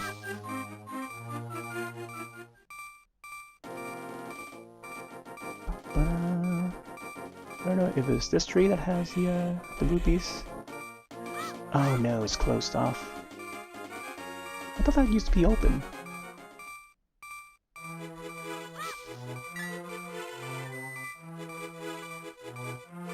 Hold up. I think any more hits I would definitely faint, so I gotta save this before I do.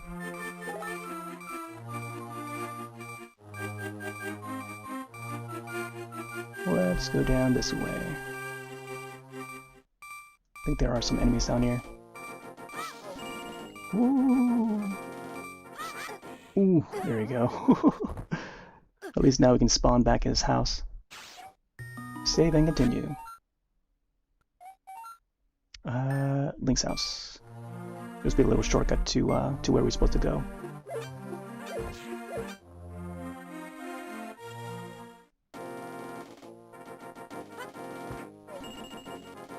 Alright, let's go around this way.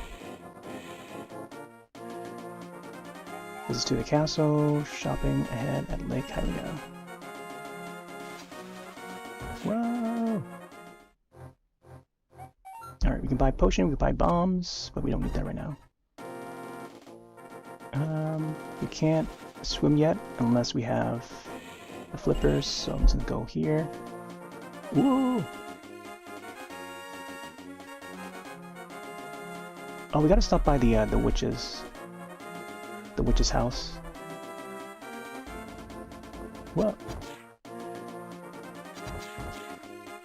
So yeah, this area here with the Octoroks and stuff would be what would be displayed in that trailer for Echoes of Wisdom. And there's no other game that has it other than this game. And I guess, you know, Link Between Worlds, which is a reference to this game.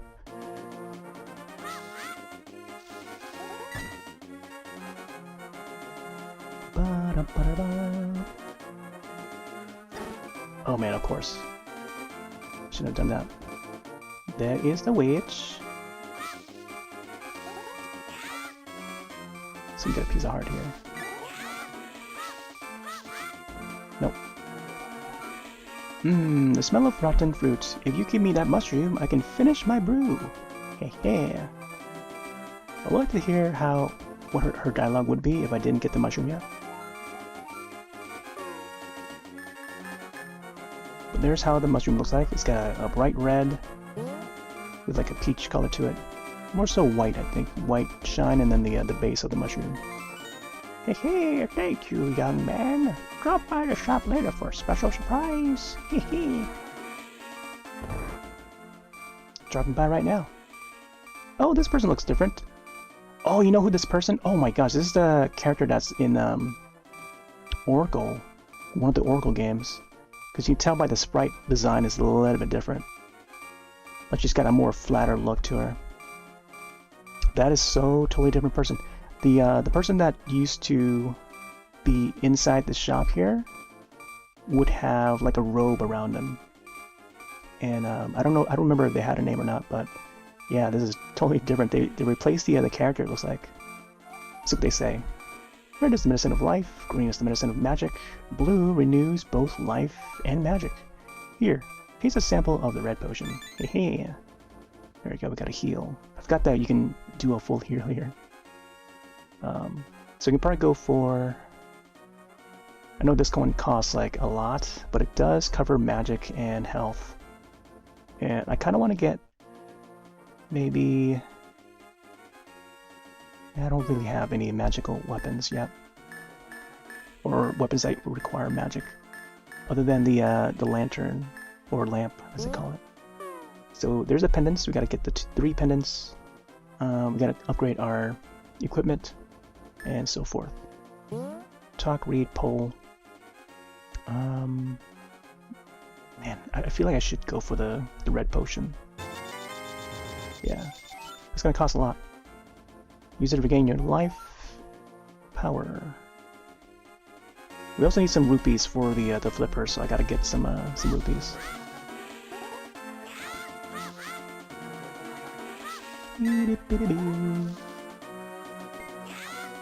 Does sign say? Welcome to the magic shop. Waterfall of wishing is just ahead. Oh, can't get there yet until we have the gauntlet.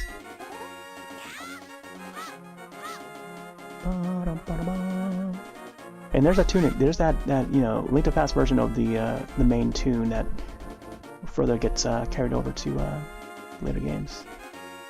Probably should not go there.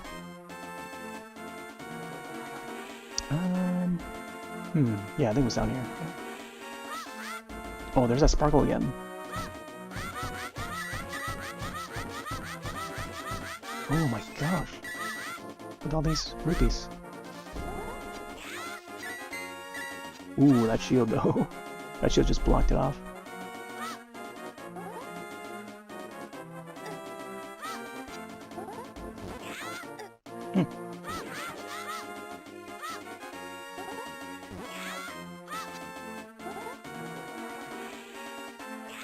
Come on. There we go. Magic Shop and Waterfall of Wishing. I think over on the left side here, across the bridge, would be like there would be an apple tree or something. Also those crabs. What looks to be sidesteppers in the Mario universe. Some of the characters from Mario universe would make their appearance in Zelda. Such as the Chain Chomp, I think. Chain Chomp makes an appearance. Both Link's Awakening and also I think this game too, if I recall. Ooh! Oh, right there. Here's the Great Fairy. But not the other fairy fountain that I wanted to see. There was another fairy fountain where I can capture and bottle a fairy. So I have to find that. Otherwise, I gotta find a stray fairy somewhere to bottle. I will soothe your wounds and comfort your weariness. Close your eyes and relax.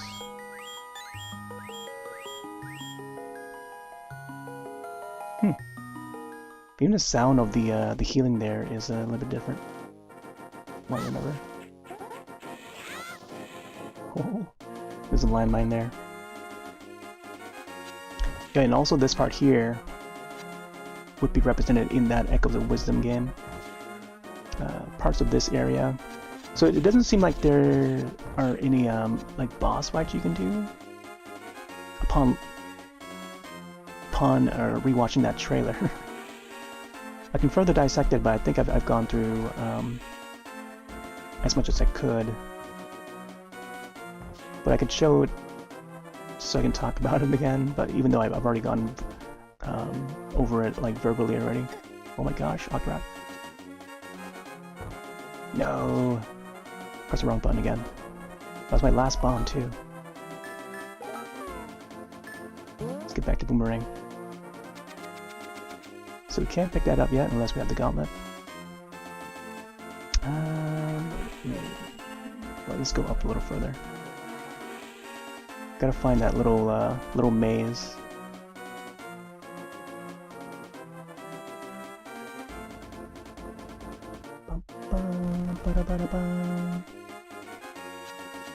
Not sure it was through here.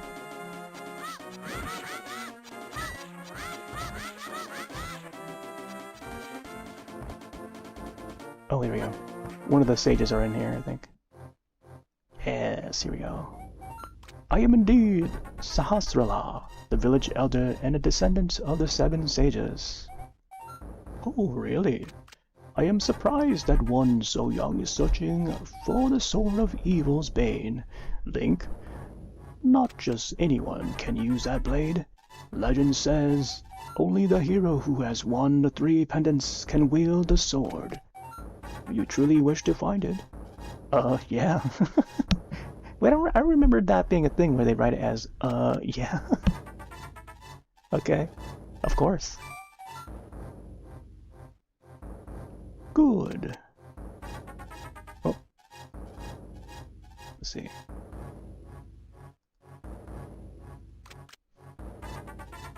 For your first test, can you retrieve the Pendant of Courage from the East Palace? For sure, my nizzle. If you bring it here, I shall share more of my knowledge with you. Now onward with the palace.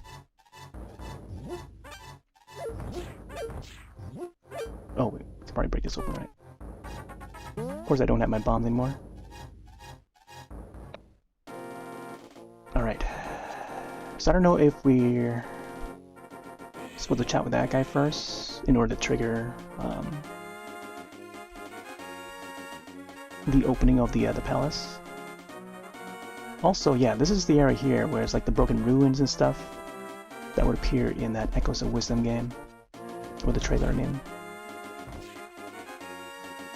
And nope, we trap here. Oh my gosh, I didn't want to get hit, but I got hit.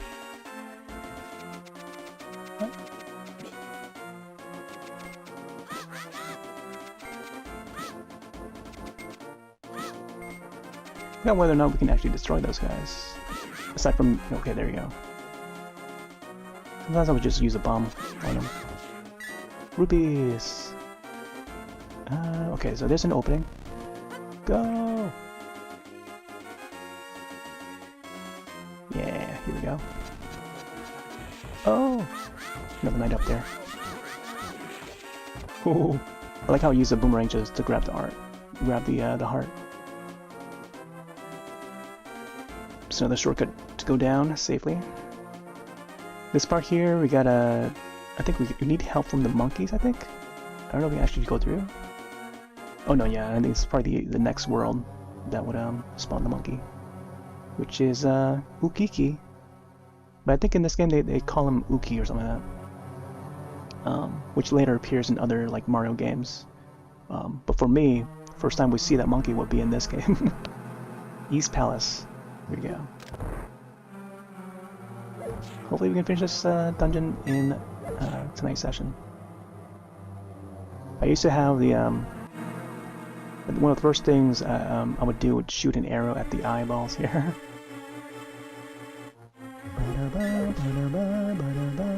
Man, the music in this game is just so good.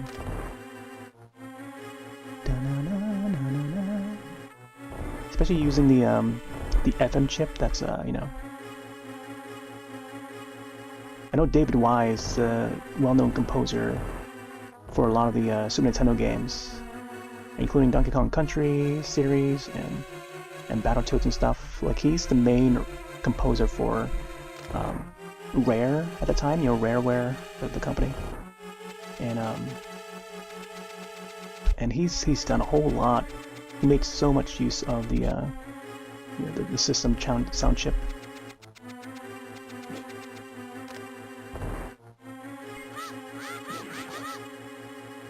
Let's see what these guys offer.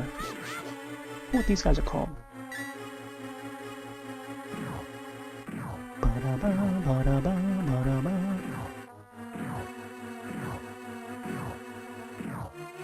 Where's the big one? Ooh.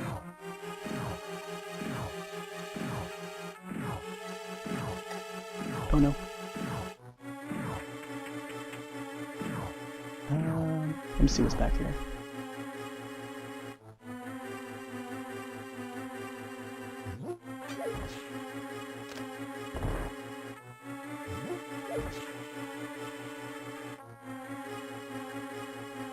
think that chest over there would be the boss key. Big key, boss key. Oh, interesting. Alright. Go towards the right.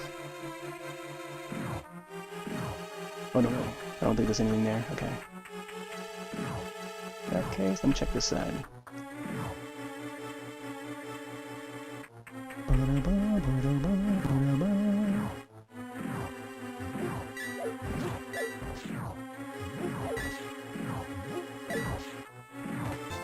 Oh, 100 rupees.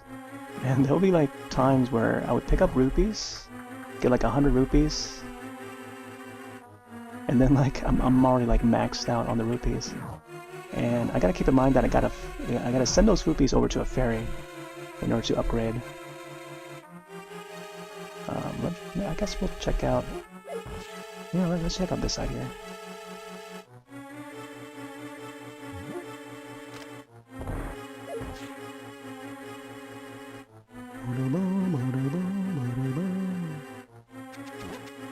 Oh yeah, the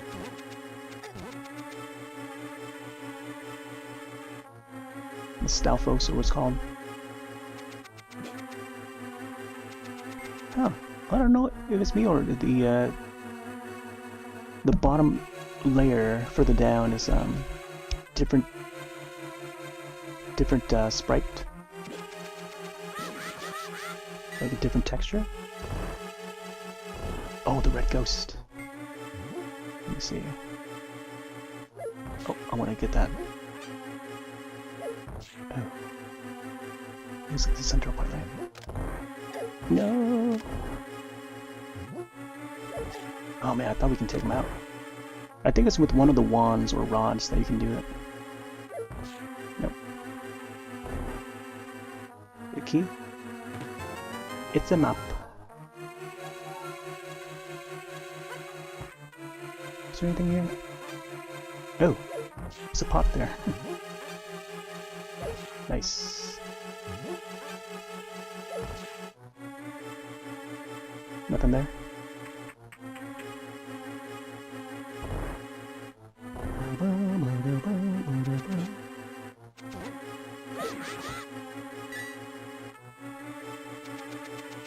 Man, I definitely see and feel the controller of this just wearing out.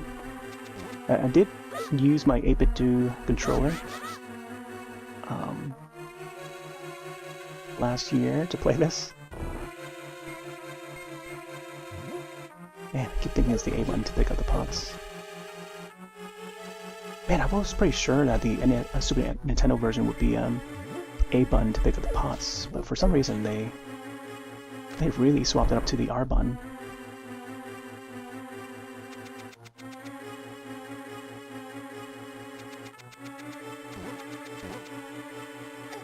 Oh.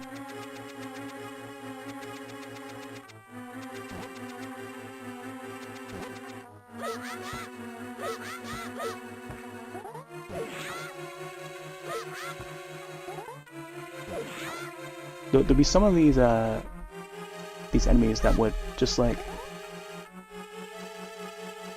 toss their heads over, and then the heads would just fly around.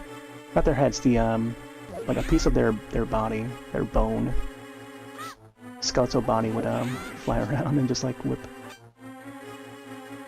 spin out at Link. Oh, this must be it. Wow, the sound is a little bit different. I remember hearing that in the Super Nintendo version.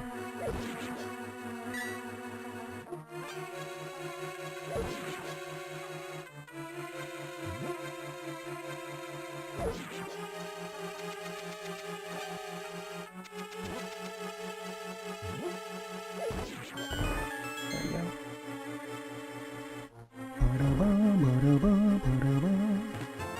And there's a compass.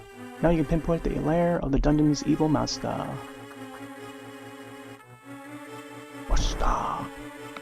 The Master Quest.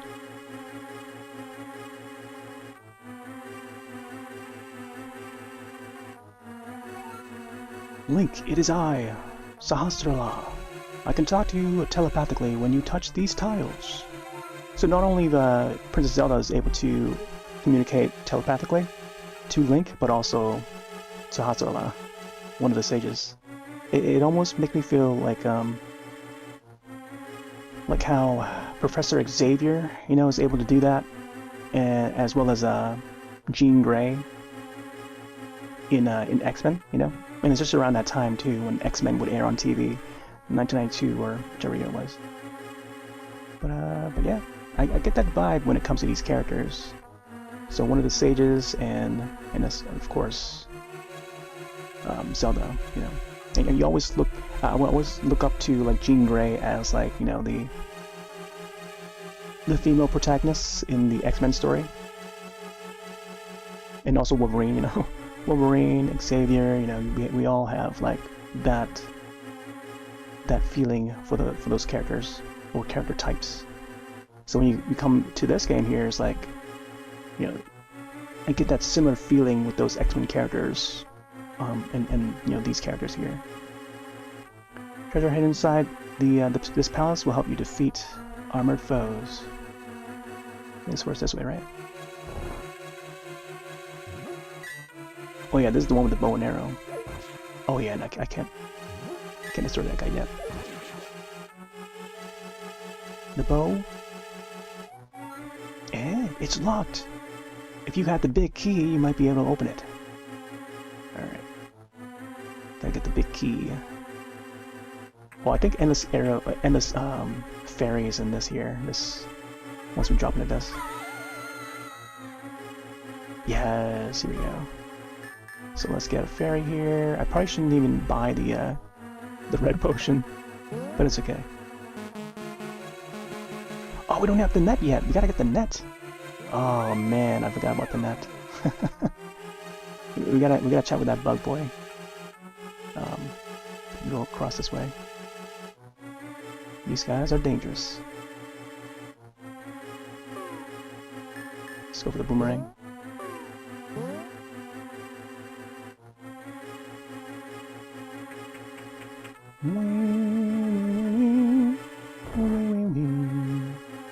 Oh. Oh, there's a rupee. Ooh, okay, we gotta get the key then. Hold up. Don't get hit by those guys.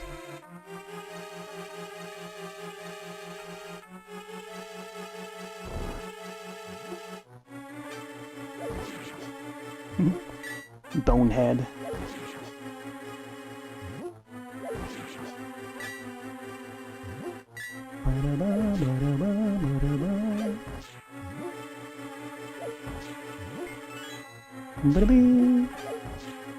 Man, these sound effects. Devin, hello.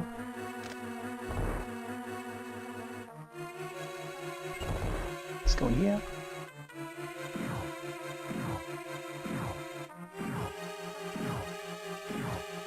Landstalker? Light Cruiser? Nope. Hey there, Twix. Sorry, I haven't looked over to kick until now. Let's see. Yeah, we the entire session I've been going over like the differences between what I remember of the Super Nintendo version and also this GBA version. Okay, looks like that might be the big key there. There's some subtle differences. There'll be like different. As you noticed earlier, I was mentioning about the character that was at the witch's shop, because they used to be a different character before, so now they must have converged it with the Oracle games, because Capcom will work on those Oracle games, and also Minish Cap. They did the Minish Cap games, and also Four Swords. They did Four Swords on this release. No. Man, we gotta get the bow and arrow so I can get this guy out. I think I probably also use a bomb, but I don't have any bombs.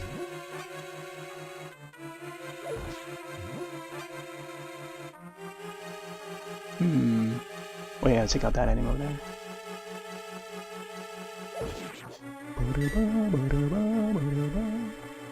And maybe we do have to take the guy out too. Don't have any more bombs.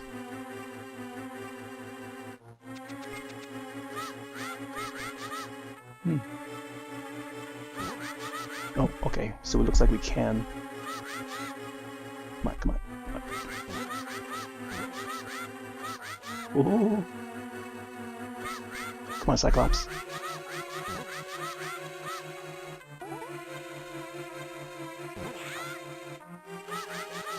Oh! Nice. There you go. The key, please. Yeah, there we go. The big key is the magic key of the dungeon. Open many locks that small keys cannot. Including this door. So now we can get the bow. I think it's towards the right.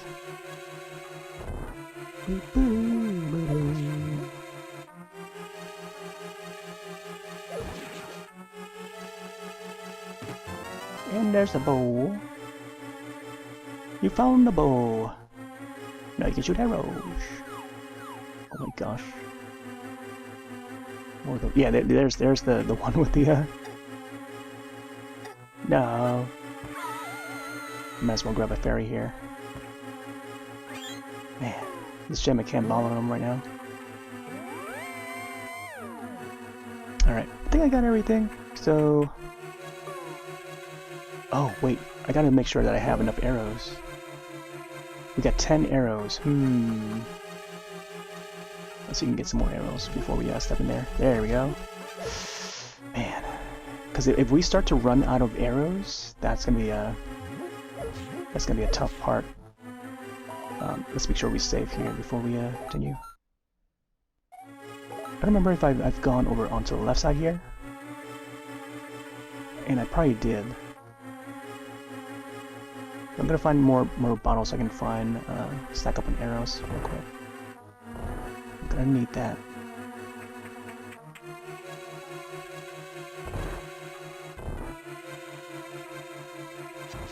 Oh no, why did I use it?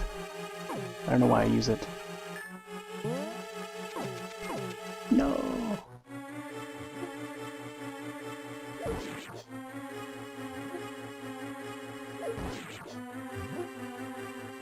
No. Missed that one.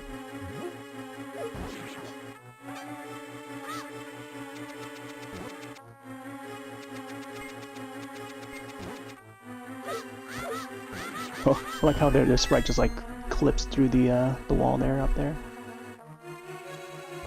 Probably shouldn't go too far, or else I have to, you know, go all the way back and. Oh, there you go. Okay, so that was the area.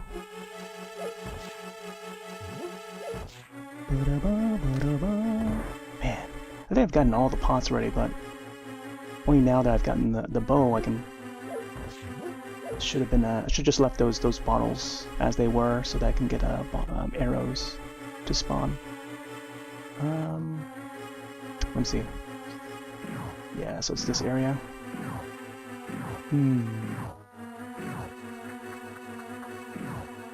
Okay, so I think I've been on that side already. You know what? I'll just go in. 14 arrows. I better make use of each of the arrows. I'm sure they'll provide you know, more arrows for us once we get in there. Oh.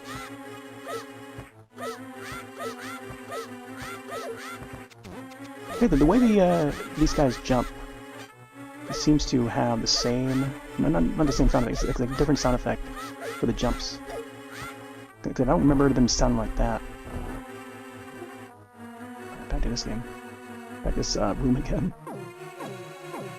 No, come on.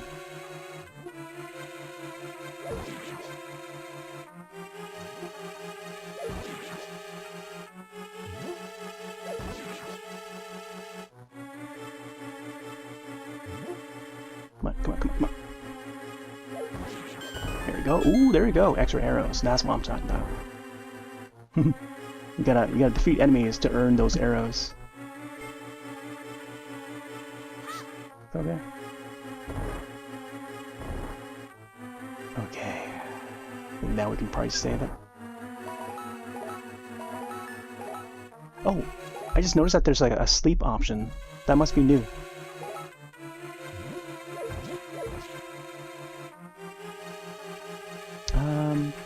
Okay, we only got 4 hearts, so I gotta watch out. I'm gonna grab some fairies here before we do.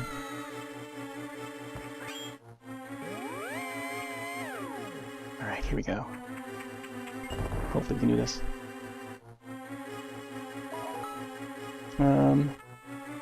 Both the games are similar to this game. Repentant Binding of Isaac. Oh yeah, I know how Binding of Isaac.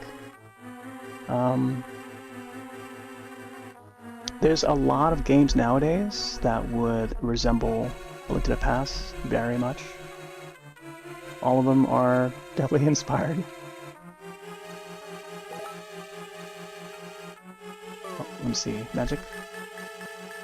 Let me see. I'm trying to think of a few. I mean, Binding of Isaac is definitely one. There's like an emote, global Twitch global emote that represents it. And I do own that on Steam. Ooh, okay, so those guys right there.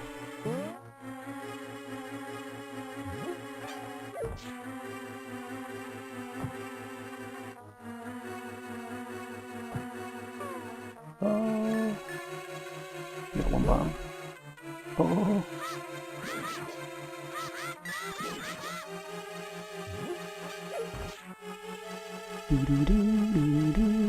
Wow, I don't remember this room at all. Oh no. What? I thought I was like walking right through the rupees there.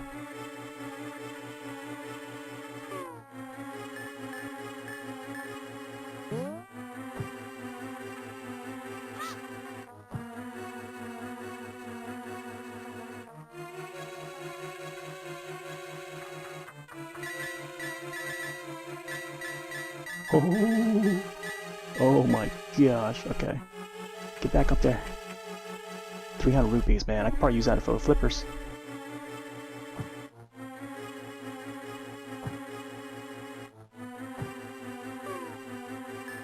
Come on. One of these guys have the key. Come on, come on, come on, come on. No. No. We have to go in and out.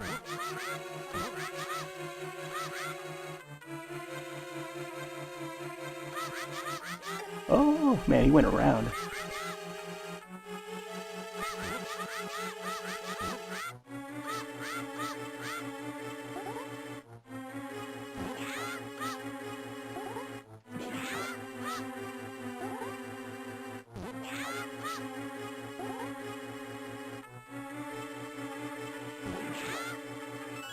There we go.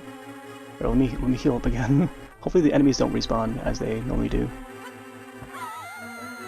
Gotta be very careful with the 4 hearts. 4 hearts, 4 swords.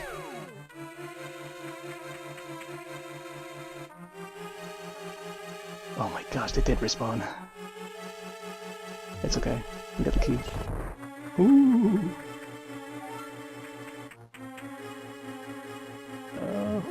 Oh, arrows.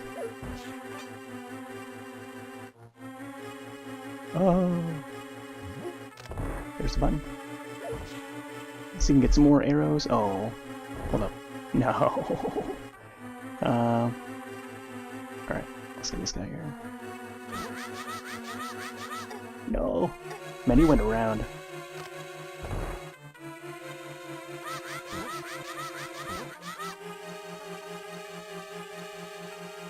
Come on, come on, come on. No. Man, they know where to go. Ooh, double hit. Man. Well, there we go. Go back and see if we can grab some arrows.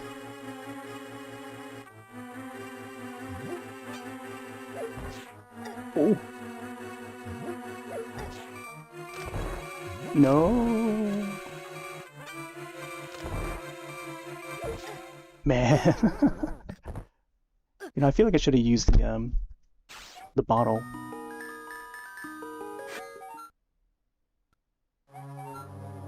Oh man, I gotta start from the front door again.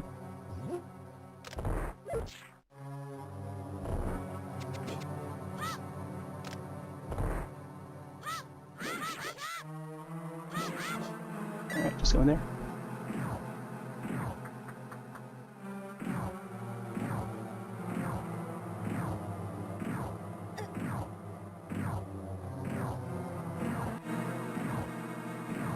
Oh. Man, I got hit already.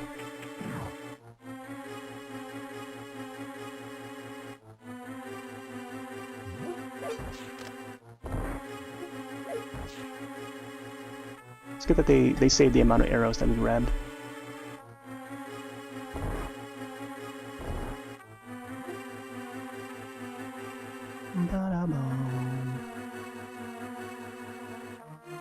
One. There you go.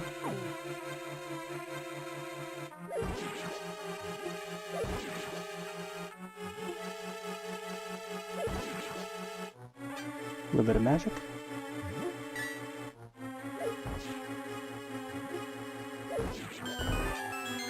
And a bomb, nice.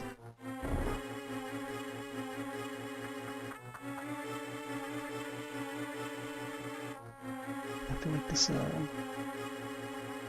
seems like a little bit off.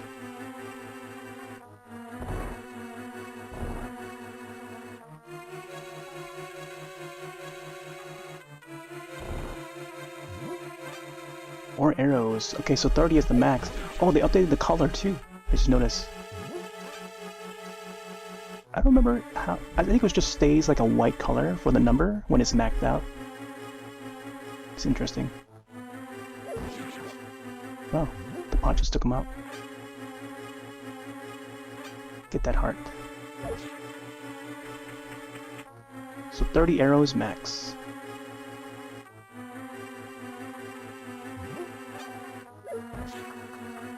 Ooh. These guys here.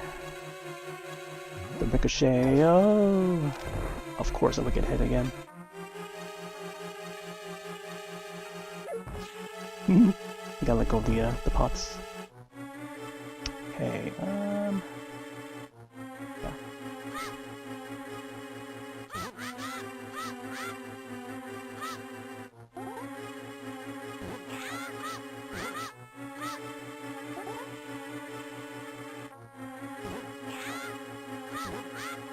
Ooh, the double.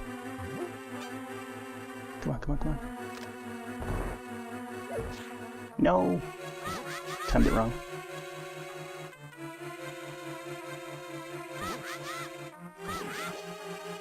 Oh, there we go. Let me see if we can get the bow. Yes, there we go. 10 arrows.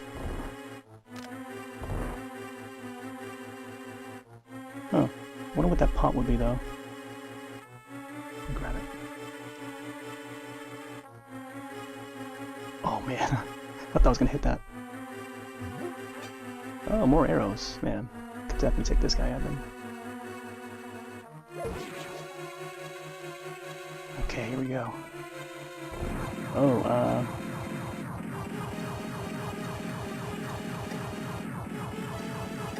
holy moly.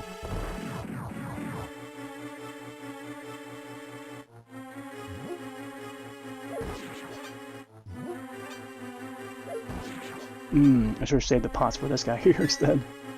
Now I gotta use my arrows. Or maybe not, let me see. Should be my boring's not gonna be any good against this guy. What? Oh my gosh. Okay, we gotta use the arrow then.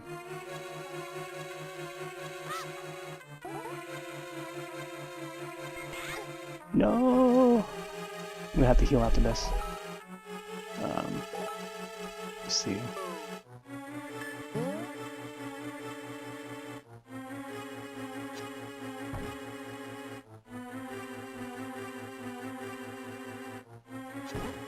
Ooh.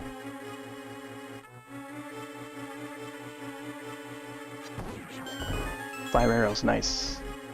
Ooh man, only 2 hearts. I don't know about this. I don't know about the number of hearts here.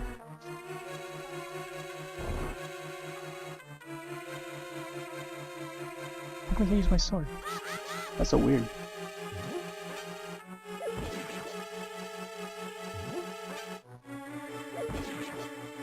Another layer.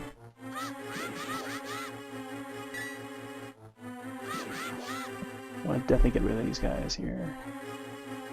I think we have to, just in order to open our door. Oh, oh my gosh. I don't think we use the pots, can we? Nope.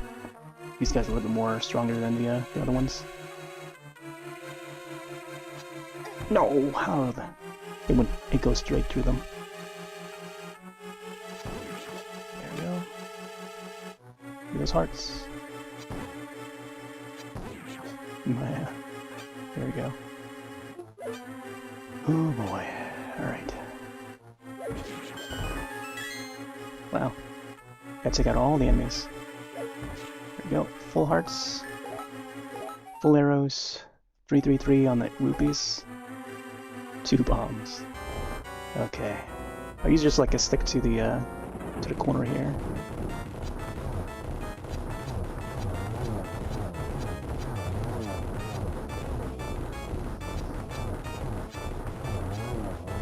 Wow, wow, wow, wow. The sound effect. Okay, okay, okay. Nice, nice. Ooh. What is he? Turns into like a red guy. Just like the other Cyclops guys. Bring him up here so you have some room to attack him. You know, imagine if they do like an HD 2D version. If Square Enix had their way, and they team up with Nintendo to recreate the A Link to the Past, and then create the game in a way where it looks like a HD 2D trend that they're doing. I think that would be pretty cool. But I think that's more of like a fan art version if they were to come out with that. So there's our first pendant. Wow, down to 7 arrows. Yeah, I don't know what I would have done if I didn't have enough arrows to attack this guy. Probably would have to like go in melee and continue swinging my sword and stuff. There you go. First pendant. Ba, ba, ba, ba, ba. Let's get with the sage. Let's see what he has to say. So you've got the pendant of courage. Then I shall tell you more of the legend. Generations ago, an order of knights protect the Hylian royalty. These knights of Hyrule were also guardians of the pendants of courage. It has been said that whenever disaster waylays the royal family, a hero shall emerge from the bloodline of the Knights of Hyrule. Unfortunately, most of them were destroyed in the Great War against evil that takes place when the 7 sages created the seal. So it was thought that a hero would never again emerge. But lo, I thought that said LOL. But lol, I believe you are our hero, Link. Find the remaining pendants and carry this with you. It is a treasure passed down by the families of the sages. I want you to have it. Yes, the boots. Now, we could have just continued on and not talked to the sage, and we would not have the Pegasus boots throughout the game until we talked to this guy. But now that we did, now we're able to run. But I guess we wouldn't be able to complete the game if we didn't have the Pegasus boots, because it would be very difficult to try and make our way around dungeons and stuff, and there would be like hidden doors, hidden cracked walls that we couldn't get to because we have to have the Pegasus boots to get to that area and stuff like that. and I guess attacking some enemies down hallways and stuff, where normally you would be running down the hallway and attacking them, which is the easiest way to go about it, or you have to like attack each one and take them down as you go down the hallway. But yeah, now we have this. This just provides another way to attack. Oh, you can execute a devastating dash attack. Hold R button for a short time. An item that shall aid you is hidden in the cave on the east side of Lake Hylia. Go find it. Cave on the east side of Lake Hylia.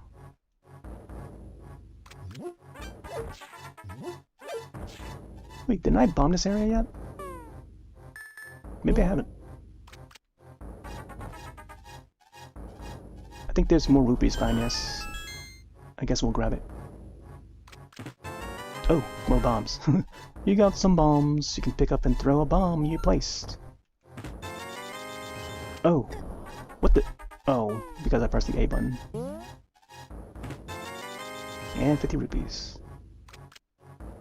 So I think for now we can probably grab the flippers. Also need to save. So now that we've gone through that first dungeon,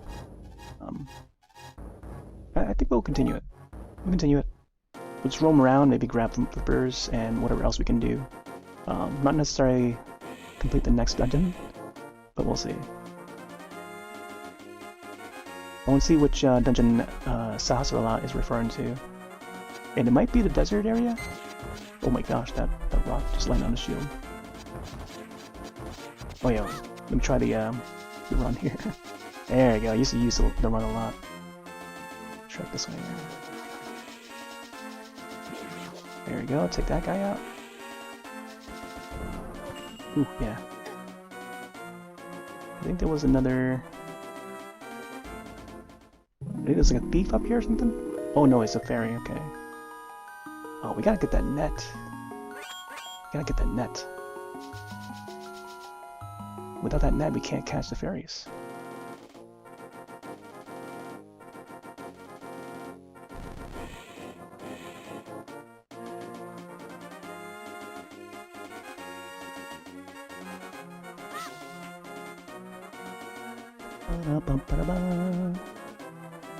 Go on.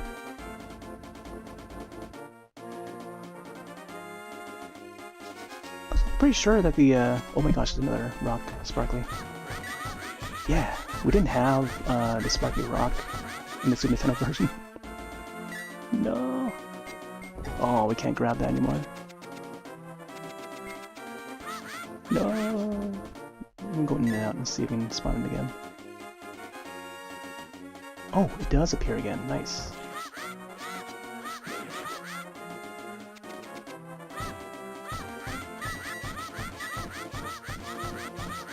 No, why the big rupees are up in there? Oh, there you go. I can grab with the arrow. Boomerang, I mean. What? Octorok. Silly Octorok. Yeah, the button layouts are a bit different in the GBA version here. What's this area again? Oh, okay, getting healed.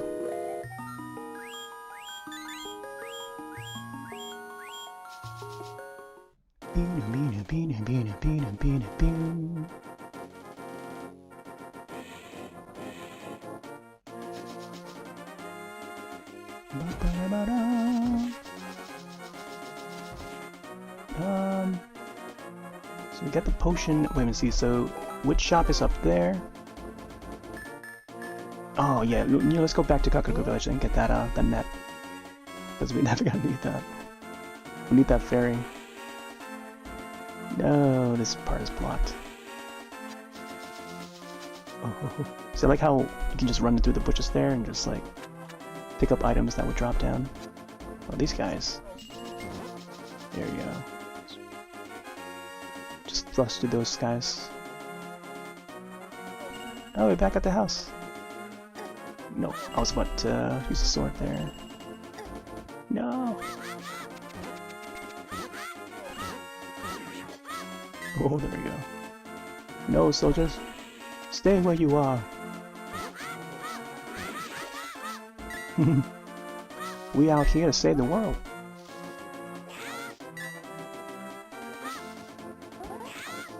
Oh man, we can't pick up the rocks yet. Then there's a fairy spot somewhere up here in the woods. I gotta break this open, I think. So you can actually hide behind this tree. Oh, there it is. Whoa! Go in there. Yeah, there'll be another spot here. But there's a few spots like in each area that would be like a fairy like that, a fairy spot like that where you can just grab some fairies for free. Oh.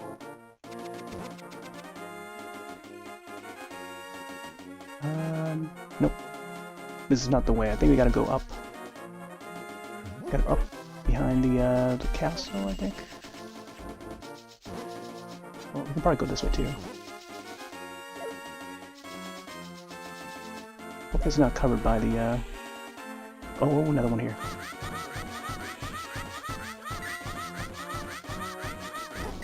Oh my gosh. Bombs?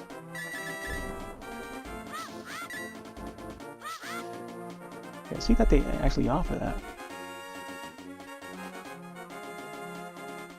Because in the Super Nintendo version did not have those sparkly rocks. Oh. So I guess they only appear like one time, and then like once you got them, that's it. Like they don't appear anymore, it seems. Unless they do, maybe they take some time to reappear or something. Oh, let me see. Activate this this thing. Nope. Oh yeah, we probably run that guy right there. Oh no!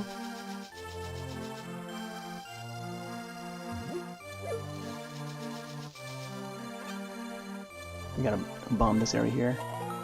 This little shed.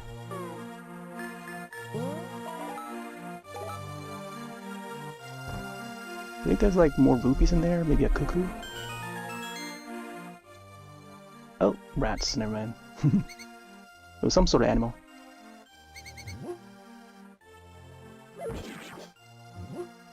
More rupee. I think we'll probably hit 999 pretty soon. More bombs, nice arrows. It's nice restocking. And it's only this one time that the bottles would be available.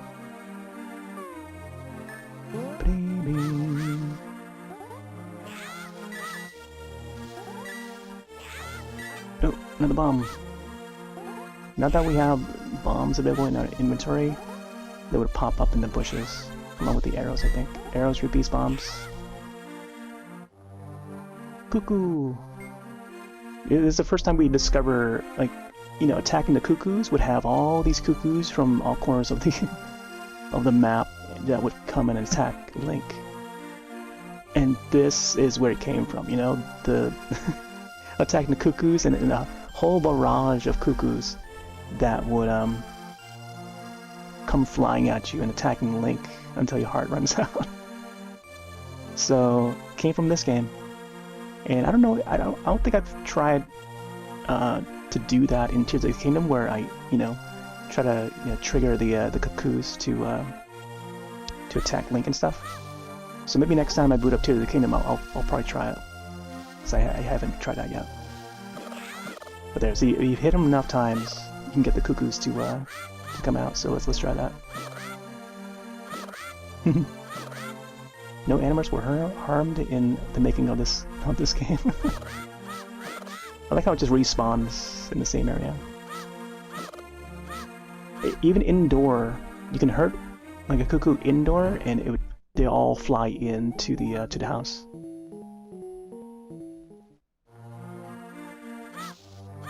But it's hard to keep the cuckoos in place because they continue to like run off like that. I think far off on the right side, where the blacksmith is, like that, it's another place to do that, to do the thing.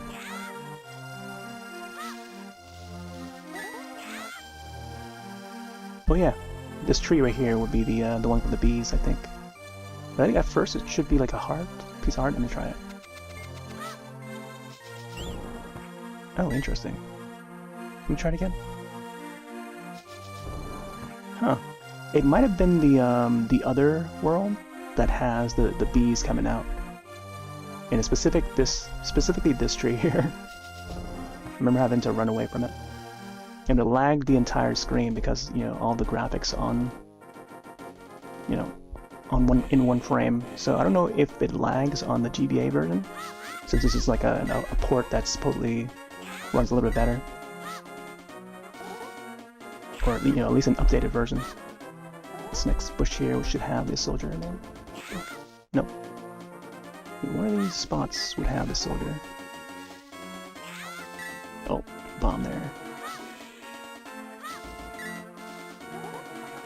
Huh, wow, no soldier. Usually there would be one like by the corner there. Get this guy out first. Ooh, I want to use a boomerang. Come on.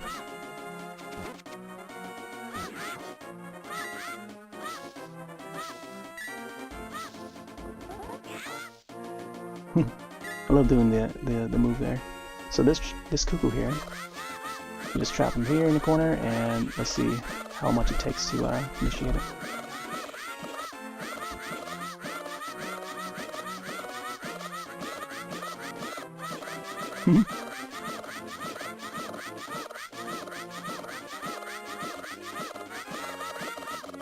Here they come! Oh my gosh! Wow, see, so it doesn't lag as much as the on the Super Nintendo. Yeah, everything's like running, you know, as smooth as butter. That's pretty cool. So if this was running on the Super Nintendo, oh my gosh, it would just lag the entire game until you leave the area. And I remember just like charging through each of these trees to see if there's any rupees to pick up. Or any secrets at all. All the trees. Because I found out that like further down towards the left side you can get a fairy to appear when you run into those trees. Oh yeah, we can get the book. We can get the Master Sword now, I think. Now that we have the boots. So let's do that. Oh no! I fell down.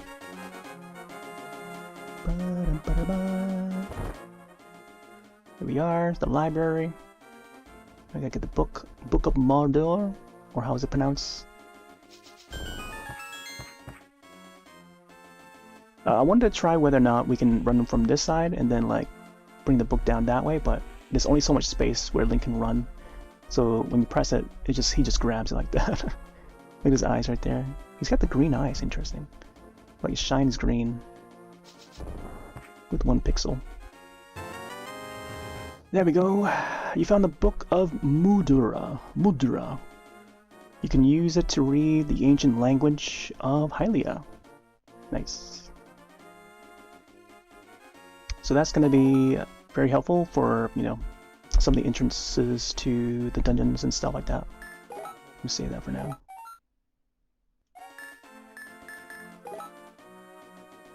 Here, let's see just this angle.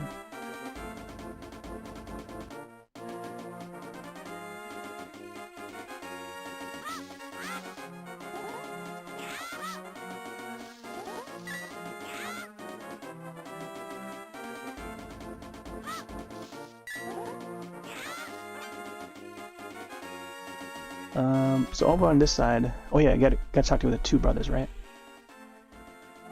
Gotta get them to talk again. Let me see. Hey, Link, I've been quarreling with my younger brother. It's something really stupid too. Sometimes you just can't give in, you know? So I sealed the door to his room. That'll learn him. That'll teach him, or that'll learn him. I'm thinking that the start button would bring up the menu here.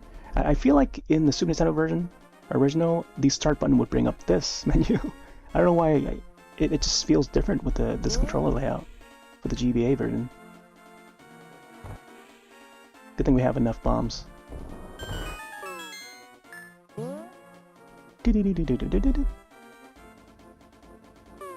talk to this guy here. Hey Link, did you come from my older brother's room? Is he still angry? Oh yeah, so this is the area where you can get the a piece of heart. And I remember my old technique to get this, but coming back to it like years and years later, both playing on the Virtual Console version and then like after that, coming back to playing the Switch version of it. So it's been like generations since the Virtual Console version on the Wii that I got to play this game again. And then I was trying to figure out the path. I remember it genuinely. So let's see if we can remember it again now that we've it's been like a year after that. But I would normally try the same technique, which you're about to see here. Talk to this person here, pay, I think we pay some rupees, I'm not sure. If you can reach the goal within 15 seconds, I will give you something good. Ready, set, go! So just hold it like that and do a spin. I might have just missed it there, but it's okay. Do a spin. And this is without the Pegasus boots, so I can, you know, could have probably just gotten it a little faster and then talk to this guy. Oh! This try, your time was 15 seconds. I feel like I could have gotten it to 14 seconds if I didn't do that last spin up there, but we still got it. You qualified. Congratulations. I present you with a piece of heart. There you go. So there is my path. I remember learning to do that all by myself as a kid. I was like, wow, it is possible to do it. And you don't need the boots for it, you know?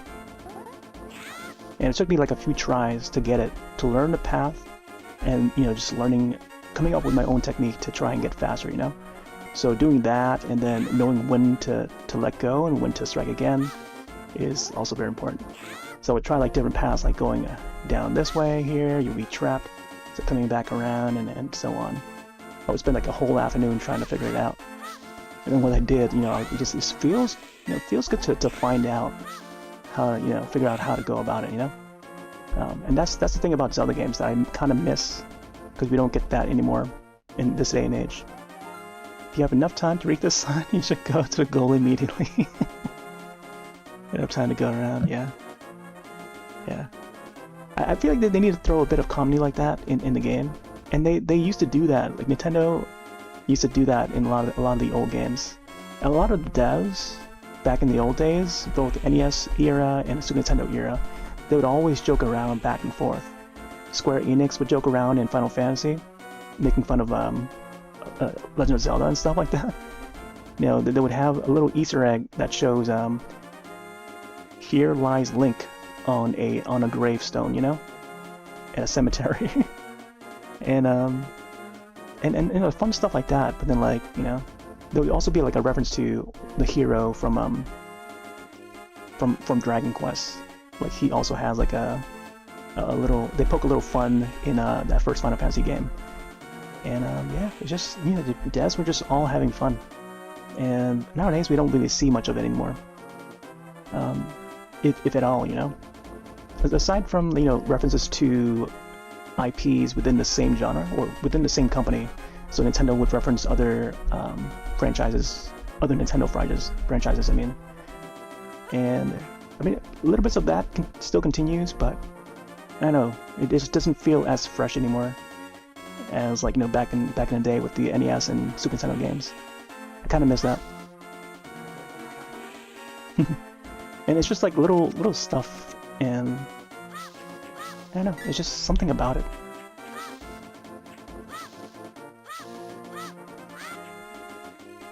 Hey there, Puyo. Oh yeah, this is the little mini game that it cannot get, because you gotta shoot the arrows, and oh wait, this is the one with the open chests. You can get like more rupees. I think eventually you get a piece of heart. I'm not sure. I think there was another one in the later world, further up north in Kakoku Village, where it's like a chest like this, but like a full room of like mini chests, 3 rows like this, 3 columns, whatever. And then you can choose any chest you want, and whatever item you get out of that chest, you get to keep it. And then I remember picking up like a 100 rupee. It's been archived too, and like I sort of lucked out, and also like I would have like 99 rupees full, and I still get like 100 rupees. I couldn't, you know, make use of it. But it's alright. Chat with this guy. Pay me 20 rupees and I'll let you open one chest. You can open what is inside. You can keep what is inside. Alright, open whichever chest you like. Let's go to the middle. Single rupee. Okay, bye. I remember, one thing I remember from A Link Between Worlds, which is a 3DS game that we're bringing back here. Link Between Worlds, it's, I don't know, it is a throwback to A Link to the Past, and I remember going back to the same house in this location here in Link Between Worlds and thinking back to this exact area in A Link to the Past, and like, wow, I remember the little minigame in this house. And even then, I didn't go, I haven't played Link to the Past for a long time since, as I was playing Link Between Worlds, and it's just, I don't know, it made me want to go back and replay and re-experience it again. And now that I'm back to this game, many years later, I want to go back and play Link Between Worlds, so I can see those little references again. So here's that flute boy. You can probably try and do that little side mission. And there he disappears. And then we find out later that he would turn into a tree. Like he's pretty much like the precursor to like a Korok, pretty much. Or kinda. And then up here would be where we would find the flute. I think they call it flute in this iteration, if I recall. Because flute boy, flute.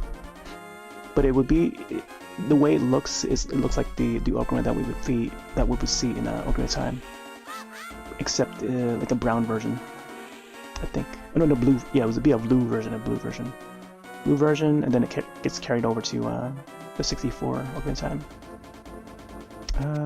We gotta talk to his father again. Okay.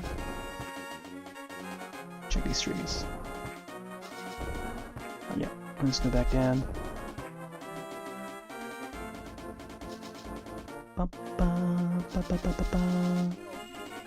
Bomb.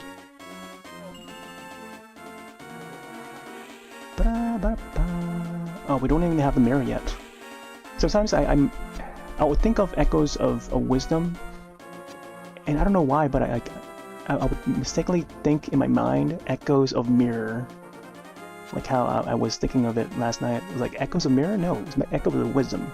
Yeah, but I don't know why I'm thinking of echoes of mirror. Like the mirror part just comes to mind for some reason. There's the bomb. Learning the soldiers here sounds a little bit different. Oh, there you go, fairy. Oh, let's not get hit. Pretty sure you got to like talk to the to one of the villagers that would get the net, right? I'm trying to remember now. Let's go grab that net.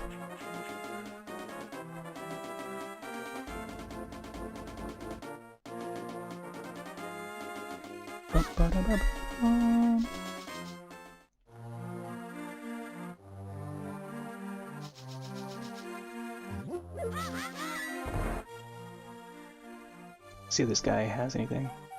Hey Link, sorry about my yard. Thanks for coming through. Okay, yeah. Yep, story of the Zora's treasure, yeah. We also gotta get the flippers.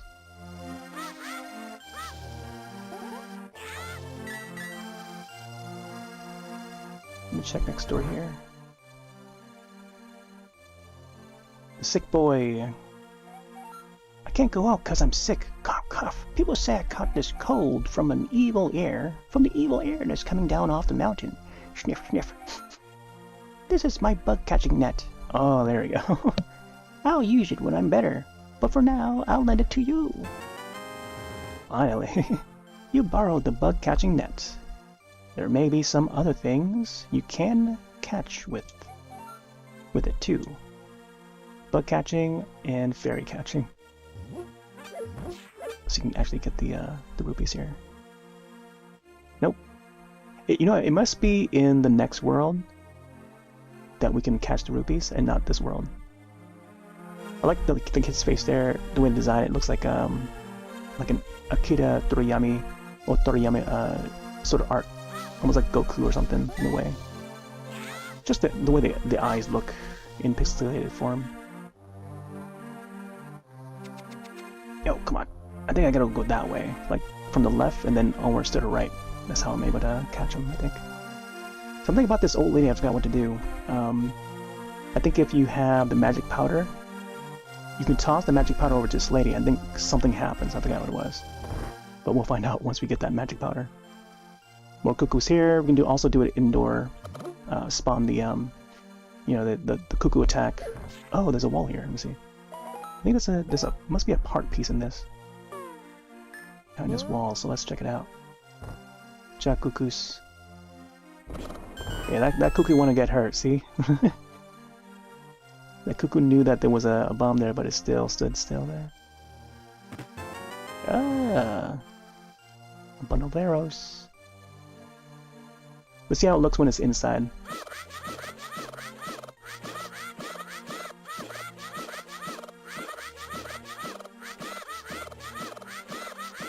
And again, it used to lag a lot when there's a whole bunch of cuckoos on screen. And even indoor, it still lags on a Super Nintendo hardware. Even virtual console version too, like it would lag a lot because it would just operate the same way that it would on the hardware.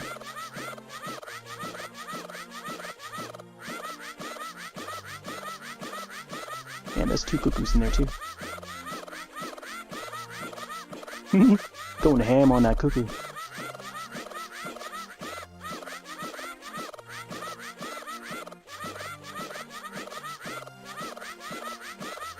Ooh, I wonder if it's like switching back and forth. 2 to 2.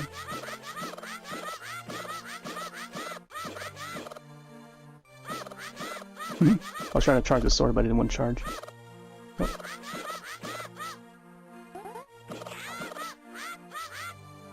Man, like how Link is just laid underneath the cuckoo. Man, interesting. That would be spawned by now, but it didn't. Alright, so yeah, you can tell like there's another room there because there's, you know, there's a garage attached to the house there. Let's catch this person here. No! I pressed the wrong button. I don't know why I keep thinking that it's the A button to run.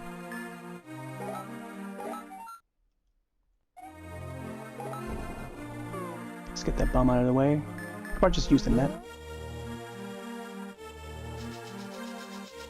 Ooh! Yeah! Into the tree. No, where'd she go? Go in and out.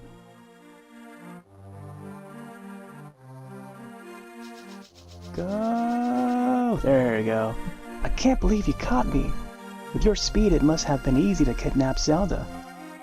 You don't look like such a bad guy, though. Anyway, because you have such quick feet, it might be a good idea to run and bash into many things. For example, the trees in this village have many useful things hanging in their branches. Well, just try it, okay? And then they continue to run off. Link wanted for kidnapping Princess Zelda. Boop. There you go, another rupee. Yeah, I love Kakaku Village. This was like the first Kakaku Village for me. And I like how they portrayed it in the 64 Ocarina of Time as well. Like that'll be the next time that we'd see, you know, a proper Kakaku Village. And then after that, they would just evolve over time. I forgot how it looked in Twilight Princess, or even if there's one in Wind Waker at all. But I have to replay those games to see if they were there or not. I did not like how it was portrayed in Twilight Princess. It was just a very different Zelda, but also, you know, going back to like the dark look of a Zelda game. Much like Majora's Mask. But yeah. Okay, let's go find some fairies. Oh, we also need a hammer to get this to break down. Man, I forgot where the that That other I think the other blacksmith is possibly down towards the desert area. So it's like southeast, or southwest, I mean, southwest. South by southwest. I think, if I recall. I thought it would be up towards where the lumberjacks would be, but yeah. Alright, yeah, we gotta come back to this later. Yeah. Beep-beep-beep-doo. Let's get some ferries. Actually, let me see if we can boot up and start. Wait, how do I... Let's see what happens if I click sleep here. Enter sleep mode. What is sleep mode? To exit sleep mode, press select and L and the R button simultaneously. Interesting. So this is how it looks like? Wait. Yeah, this is a new mode that they added for this game. But then, like, when I press the D-pad, it still brings it back up. It's interesting. Here, let me shortcut my way back to the house.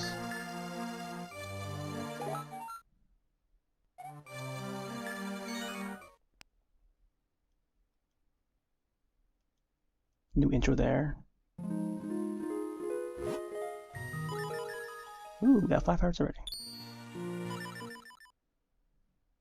Timid logo there. Yeah, they definitely updated the sword, the look of the sword there, because it used to have an eye, what looks to be an eye at the hilt of the sword. So they definitely updated that look. Long ago in Hyrule. We gotta press start, right? Link's house. Oh, they defaulted the weapon to the bow. Interesting. Let's go over here. Let's grab those fairies.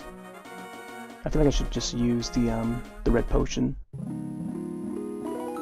Oh, man, I keep pressing the start button for the to get the menu. The inventory, I mean. You caught a fairy, what will you do? Keep it in a bottle. Okay. There we go. Now it's more like it. Save here. Let's take a look at the map. Let's see where else we can go. Okay, so pendants would be up there for the Death Mountain. We'll probably save that for the last one. And yeah, the second one would be over here. I feel like I could, I don't know. At the same time, I don't want to do that yet. I might want to save it for another time. Let me see. Come on, check out Lake Hylia. And again, this is Lake Hylia right here, where you get to see an early look at how Lake Hylia used to look like. But I guess it would be in the older Zelda games as well.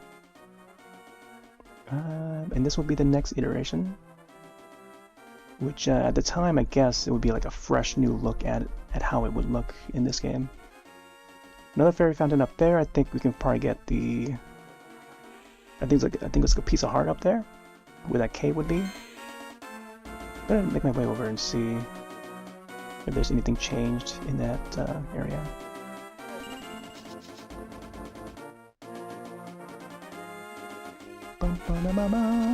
Jump the crows. Oh yeah, the fortune teller.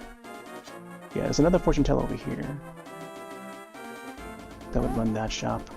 And there's the Zoras. Oh man, speaking of which, we gotta go up to grab the flippers. Why am I down here? We gotta get to the flippers. Man, I just thought of it now. Get out of here. Yeah, we gotta get the flippers. Meet the Zoras, get the flippers, and then we can swim.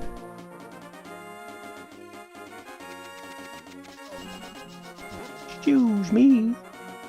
Excuse me, soldiers. I'm trying to find my way up there. Yeah, because if we jump down here, we just like, you know, respawn back up here, so... Yeah, there's the blinking animation. Whoa. Whoa! The arrows. Got me on my weak side there.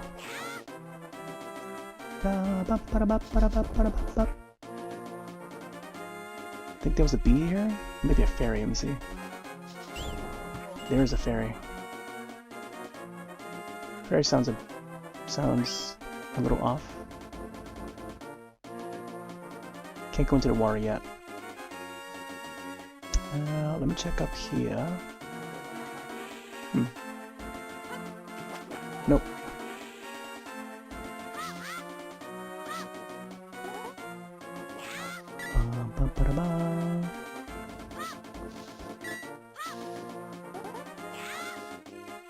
Chat with the witch here. Hey, hey, thank you, young man. Drop by the shop later for a special surprise. When is later? Oh, there you go. The magic powder, yes. Well, I'm chatting with this person here first. It's almost like Kiki's delivery service here. the assistant. Red is medicine of life, green is medicine of magic. Blue renews both life and magic. Here, take a sample of the red potion. You've already got it. Full health. There you go. Magic powder. This is magic powder. Try sprinkling it on enemies and many other things. Let's try it on the I forget what they're called, but the choo-choo-like guys here. The wibbly-wobbly guys. Again, I think the sort of menu is the brings up this menu here. The coloring is a little bit different from what I remember. It used to be a little bit more brown with the bag. Same thing for the boots. I think the boots used to be brown too, I'm not sure. Though the fairy that's inside the bottle has changed color. It used to be blue and pink for the fairies, and now the fairies look like they're golden fairies, which is yeah, it's a bit different. That's another change that I noticed. Small details, I think. But yeah, this magic powder bag used to look more brown than gold, and I think this, for the most part, looks the same for the bow and arrows, if not a maybe more browner color, if I recall. I'm not sure if there's anything else. Book there is green as it should. But yeah. Oh, there you go. Can we actually talk to this guy?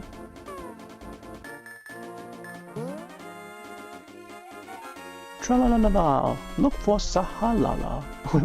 Sahasrala. Tra-la-la-la, look for Sahasrala. It's pretty funny. It looks so goofy. I kind of miss a time when it used to be, you know, cartoony looking. Or manga sort of art style for these the older Zelda games. And the official art for, you know, back during this era, like throughout the early 90s, I always admire like the official art for this game and during this iteration of this exact Zelda game. The official art of like the GBA version, there's like more fresh art that comes out to promote the this iteration, the Four Swords version of it, and they continue to, you know, give Link that same look, you know, and I love that look in those games back in those days. So it's like, you know, just before like Ocarina of Time, once they fade into the Ocarina of Time, like stepping into the 3D Zelda and you know, the 3D era of like video games, we get like a different look on that next Zelda, and Link would have like this split hair look, and I don't know. It seems like each iteration after that, like they would give this look for Link that's like an updated, like what could be the trend for kids nowadays? What do they like, or what do women like? You know, later on we find out that they've been doing that for each iteration, and initially I thought, like even after like Twilight Princess, I noticed, you know, Link has like a more emo-ish look in Twilight Princess, and that was the trend at that time, and that's what I thought too. Like I would contemplate about it on why Link looks this way, even back then, like 2006, 2007, and they just like, it just seems like they're just going by the trends of how male teenagers would look at that time, or what would be like popular in fashion, you know, whether it's the split hair look of the 90s, or the you know, the emo hair, sort of a one-sided hairstyle. I don't know what that's called, but for Twilight Princess, they did that for Twilight Princess Link. And then come to find later on in an interview where they mentioned where they were trying to research how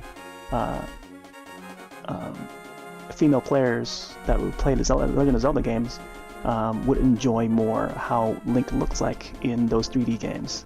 And it was during those 3D games when they were interviewing those players. So I think from then on is like they changed the look of Link according to, you know, what those players would say, the response, the feedback of what they see in you know, what they desire to see Link looking like. And then now we come to Twilight Princess, or not Twilight Princess, Tears of the Kingdom, where he's got that, you know, that look, you know. So furthermore, like they continue to change Link's look little by little due to that. But for me, I always like the early '90s look for Link. Like just generally the idea of that, how that Link looks, because I just prefer that art style. And we gotta find that area to get up north. I think we gotta go around. Let me check the map again. I think there's another way to go around there. Okay. Interesting. Man, I don't remember if there was a spot where we can get up there.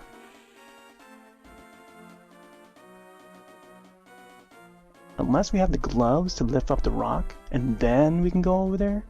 I think that's how we can get to it. Otherwise, I don't think there's any way up there. Man, pretty sure there was like another way somewhere. Try to remember now. Hey, Josh. What do you think? Wait. Why did they change things? Change Link's look? Or change things in this game? Also, I don't know if you're still up for Killer Clowns, but like I could probably boot it up. It's just about to hit midnight. Oh yeah, here's the cemetery.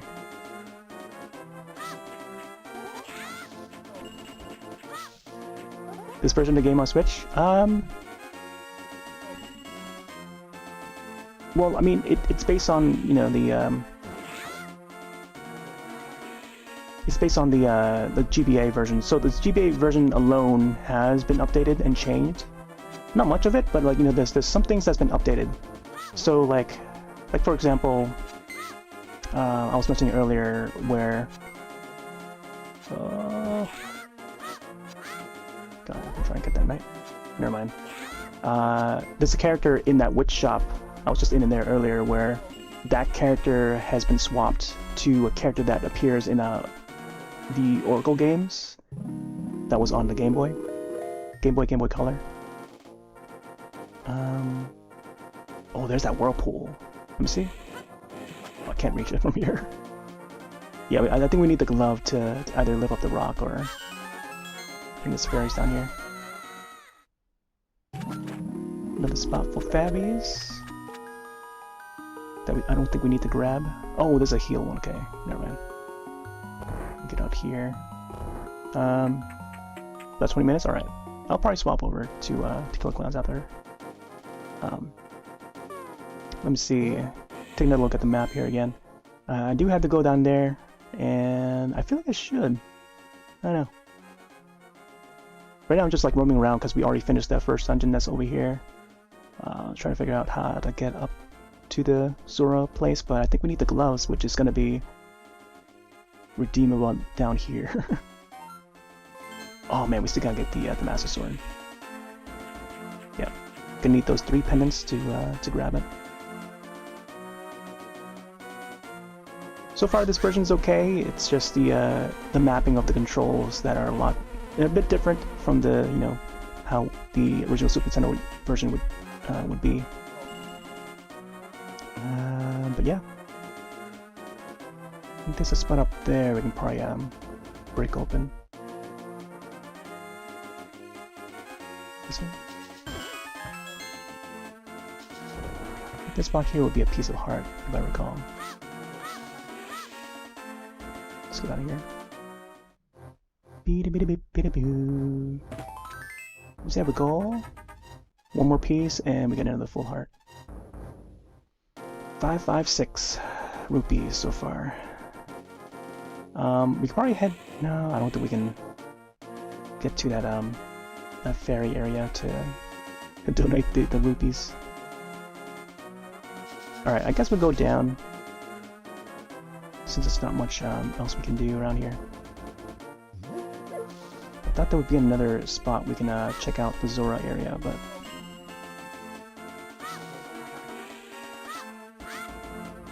I guess the order that I thought would be it would be after the desert area.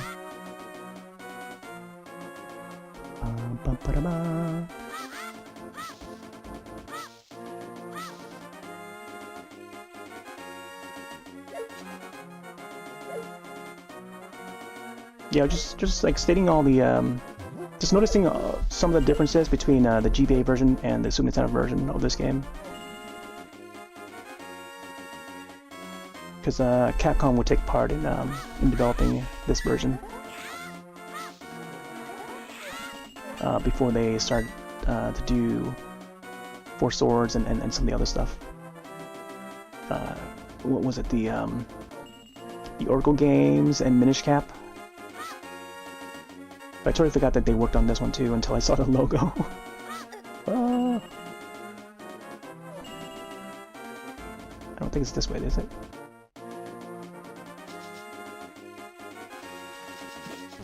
Ooh, it's not this way. It's towards the left here. I think this one requires gloves. Let me see. Oh, okay, yeah, there you go. The swamp. I noticed, yeah, this area would be laggy on the Super Nintendo version, and they definitely made it more smooth, so it runs a lot better. It's a fairy fountain there, I think.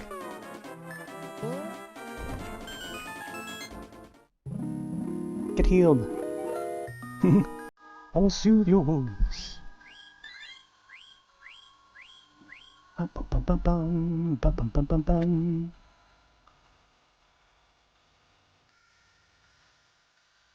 Yeah, so I probably won't go through the next dungeon. I'll just want to, you know, roam around for a little bit before we swap over.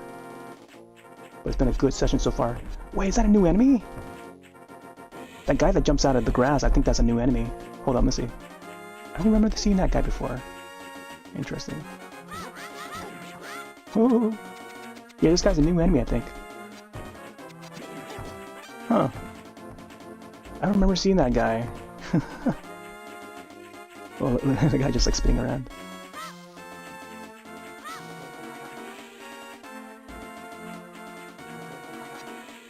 Yeah, this is the swamp area. If I go further down here, we would see the spot where Zelda would be standing in Echoes of Wisdom, the reveal trailer. It would be somewhere with, yeah, right at the center right there. I could probably get close to it. Let me see. We'll get over there. Let me see. Oh my gosh, I just ran to the choo-choo guy. Oh, there's one of the Zoras. Those guys would be hostile in this version. See, that's the river Zora right there. They've got the wild-looking fins, more mean-looking, you know. They got the teeth coming out, the fangs. I mean, and then they shoot out fire at you. Fire, you know. Zoras that shoot fire, you know, like that is something.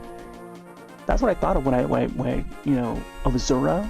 So when they showed the Zora in Ocarina of Time, I was like, wow, weren't they supposed to be, you know, weren't they supposed to be enemies? So that made us think, like, you know, what could they do about the Zoras here, in terms of story? Because these Zoras seems to be a bit different while I was playing, you know, Ocarina of Time, and And would they ever go back to displaying the Zoras as enemies, you know? Because this was a different time when the Zoras were enemies. And it's only this river version that would be displayed in this version of Zelda. Because there's no... Well, I guess the one friendly Zora would be the one that offers you the flippers. And then the rest would just, like, attack you. Oh, I gotta watch out for these guys. Maybe I should just use the potion now.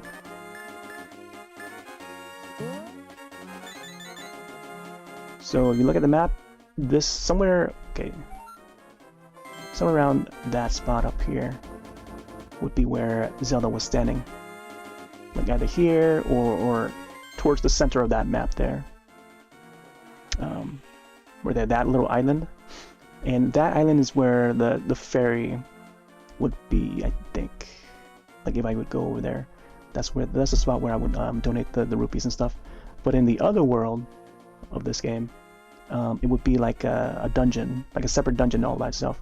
But it's not that iteration of Hyrule that we would see in that trailer for Echoes of Wisdom. There's that area with the Octoroks, the little hills and I don't know how to call that, like little clumps of like rocks laid out like that in that pattern, right by the Hyrule Castle, which is over here. And then the Death Mountain would be at the back there. Then maybe another version of Death Mountain that's like over here on the far east side or far west side, right by the Lost Woods. So maybe not only this one, but also another version that's like out over here, way out here. It seems like it's going to be a lot bigger map than what is seen in A Link to the Past. It may be a much more extended version that would combine multiple versions of those top-down Zelda games into one. Because they could do that. They could make such a big top-down Zelda game, possibly much bigger than Link's Awakening HD, that would combine multiple top-down Zelda games into one. But yeah.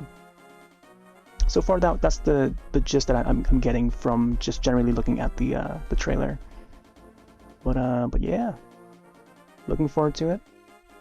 And I was like, I was also looking at that scene again where the title screen shows the reveal of the title of the game, and then like, oh yeah, look, if you look over there, you can probably see Link's house, you know, which would be like just right by the castle. So yeah. Just between, you know, just around this area here, we get to see it, most of it, like from that angle, you know, which is pretty cool. So yeah, I don't know. I look forward to seeing more of Echoes of Wisdom, and it would be neat to see how they would, you know, blend the stories together and stuff, how it connects and weaves and unfolds, you know. Oh, there's that kind of there. Man, I pressed the A button again. Thank you, boy.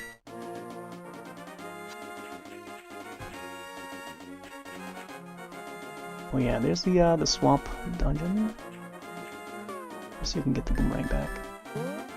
Oh, I wonder if I use the magic powder on this guy. Let's see what happens. Oh. Oh man. Oh, he's an enemy. Oh my gosh.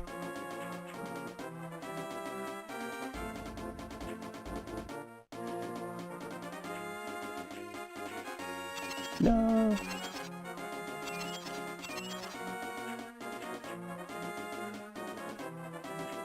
Sorry to catch him though.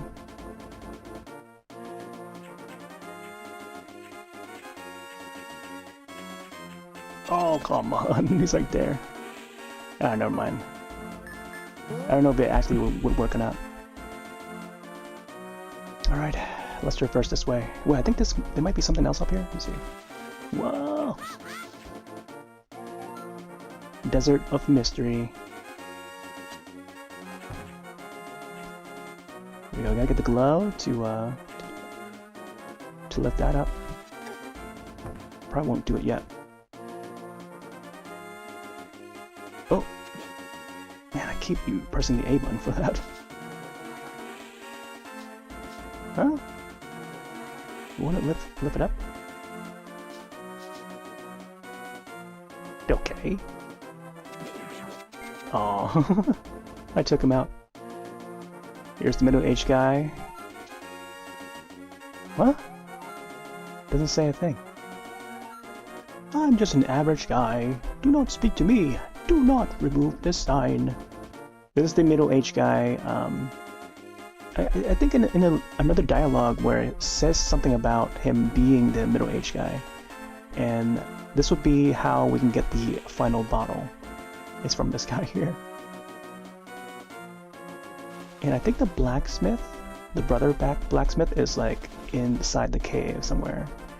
Let me check the spot here. I think this is the thief area. No.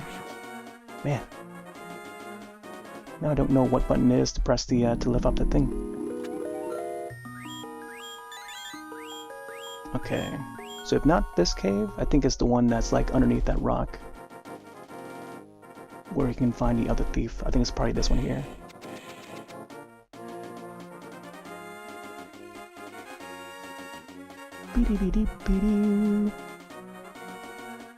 Vultures! Man, I don't remember if they brought back the vultures. That's why I want to replay Link Between Worlds. Oh, there's one of the three, what do you call it? 3 power-ups. There's a really cool official art of the Sandman that would pop out of the sands here in this game. So you can find that blacksmith. I think it should be up here. And I think there's a piece of heart. Oh, there's a sage. Okay, never mind. Aha! It's the Book of Mudra. With it, you can read the language of Hylian people. Nice. I think down here would be a heart.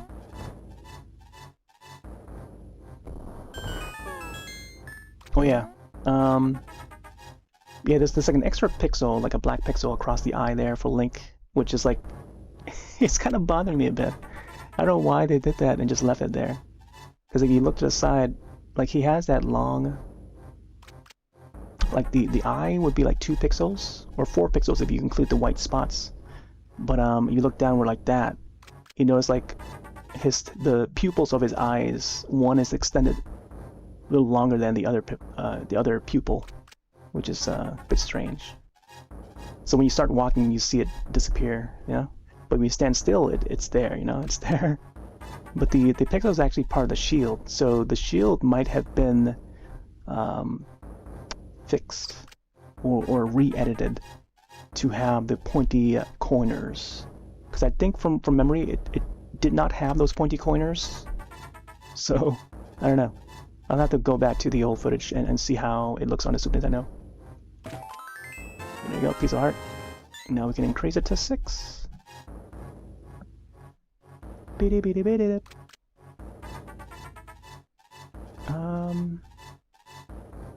Man, now that we've gotten this far, I feel like I could enter the next dungeon.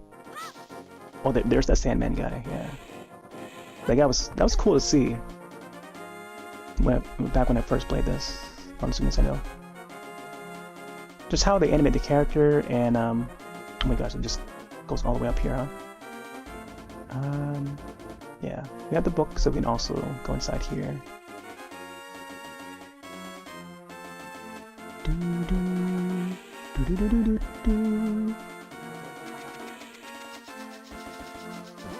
Ooh, there we go. Oh yeah, we're gonna go down there too. A little bit of extra, what do you call it? Oh my gosh, just running into the cactus there. Also right here, there's on the sand there, what looks to be like an Octorok or something. 1, 2, 3, 4, 5, 6, 7 arms. 7 tentacles there.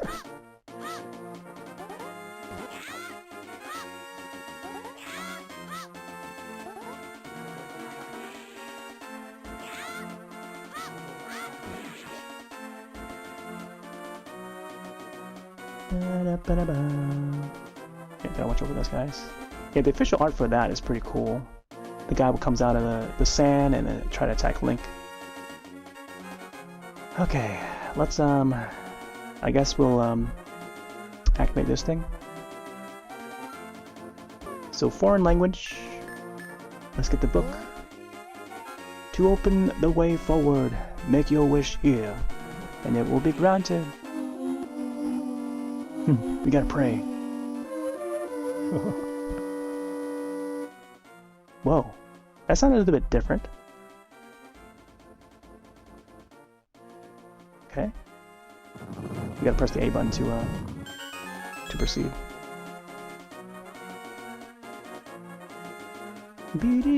Like it just paused there for like a moment.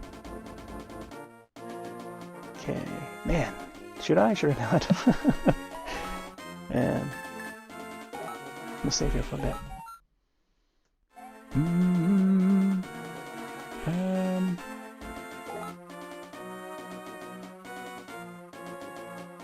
Trying to think if there's anything else we could possibly do.